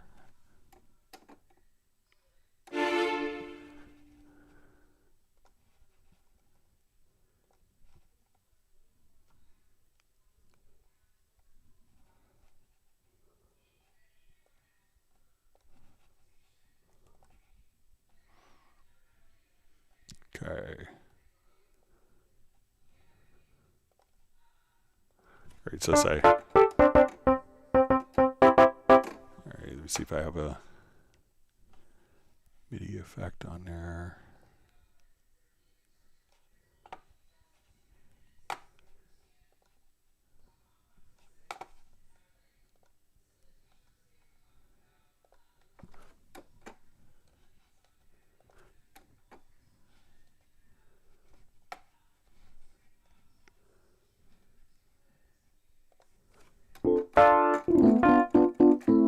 All right, so let me just come over here. So let's get to our chord pads now. Okay, so let's say if I want to come over here, and let me just set this to playing chords. All right.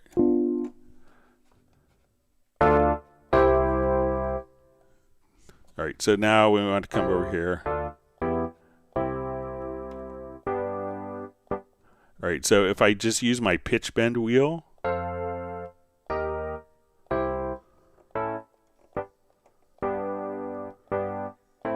I could transpose all of the chords just using my pitch bend wheel.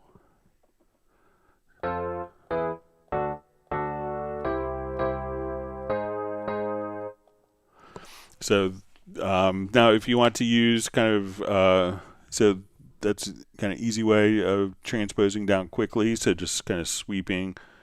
Now if you want to use kind of like circle of fifths, so let's say if we want to select all of the chords, and let me just delete. All right, so let's say I want, you know, when we go to the chord editor, so we come over, so let's say, okay, I want to see my circle of fifths. So at this point, you know, we could just say, okay, I want to double click here. We could, you know, set, you know, we could just kind of, you know, define our chords based on circle of fifths. So as we want to, you know, just come over here. So, or, you know, if you want to see it for minor chords. And then you could assign those particular, you know, chords, you know, just, you know, right there just for the particular, sorry.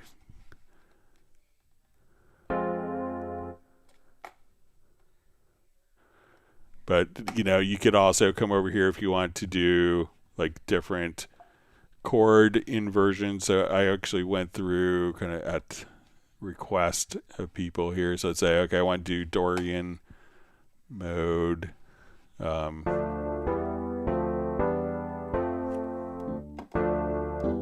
if you want to do, you know, you could set up different notes that will do chord inversions. So if you want to come over here, you could say, okay, I want G sharp 2.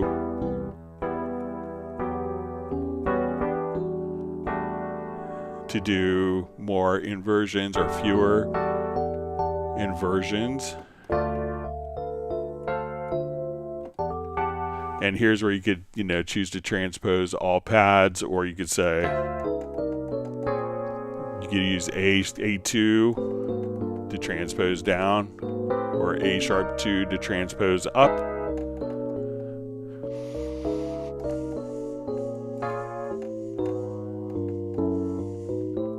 So here's a lot of the different remote keys that you could use to kind of change, you know, different voicing. So I want to transpose or use different inversions.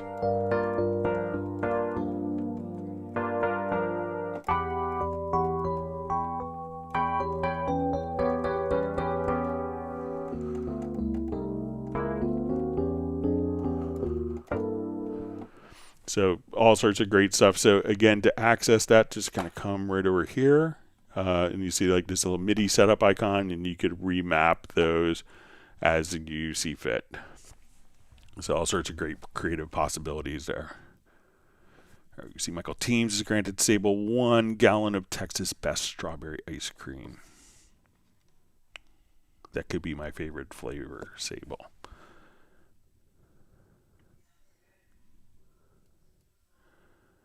Okay. All right.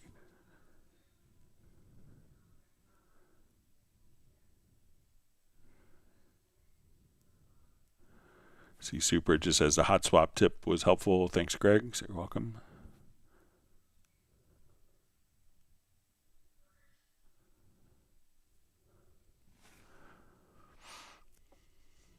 All right, so we see from Flyvy. Okay. All right, so just see, all right, reading further down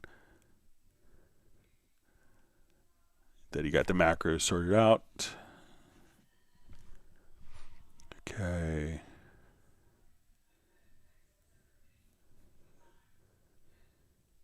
All right, you see Graham Witcher has a bit of a cold. Hope it's not COVID, so hope you get better soon.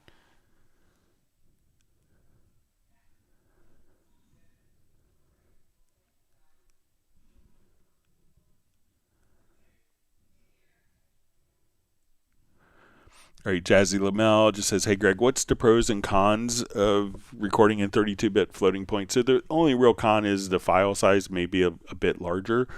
But, you know, as we were talking about earlier, the pro is that if you accidentally did clip a particular section that you recorded in 32-bit floating point, you could just simply adjust the particular, like, gain downward. So if we're here and you notice that clipped, you know, where it's kind of just, oh, I just totally screwed it up. But here you could just kind of bring the gain down so that you don't lose the particular transient of that.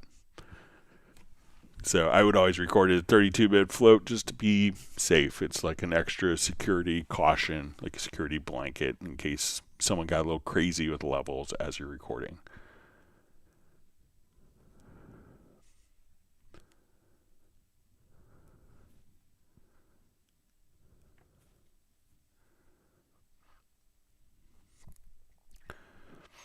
All right, so Roland Stuff says, thanks for your thoughts. My velocity adjustment changes 1 VST to exhibit the nonlinear velocity. Anomaly is actually a distortion guitar VX and a Hallian sonic selection. Very strange. Let me see if I can open it up. It looks like some of my presets may be eluding me today.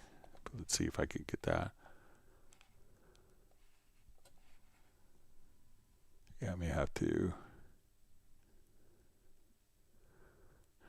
But it could be, you know, some instruments may not be designed for velocity control, but, you know, try using the, you know, your modulation wheel and see if that makes a difference.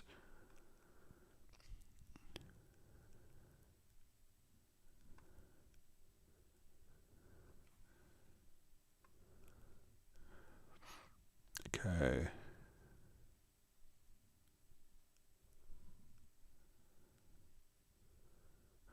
Okay, so Michael Graybill says, hi, Greg. My wife's got her first question. That's great. She's wondering if there's a way to set bit depth for recording on a track-by-track basis, i.e. 24-bit for some tracks and 32-bit for tracks that might clip. So the setting would just take, you know, you could just simply come over here. So if you want to record in 24-bit, there isn't an individual track simultaneously, but if you record at 24-bit and then you're like, oh, this person gets a little loud, then you could just say, okay, now I'm recording in 32-bit float. And your 24-bit and 32-bit float files or 16-bit files can all peacefully coexist in the same project. But you can't set two different ones simultaneously, but you could do one pass at 24-bit and then switch the project settings to 32-bit float, and it would record the next pass at 32-bit float. So let me know if that's helpful, and we'll all say hello to Michael Graybill's wife. Glad that she's watching the live stream, getting answers. All right, so we see Super says great tips for the chord pads as well. Going to be messing with that all night now. So Okay. All right, and you see Jazzy just says the chord pads and chord track are totally underrated, especially now with other MIDI tools combined.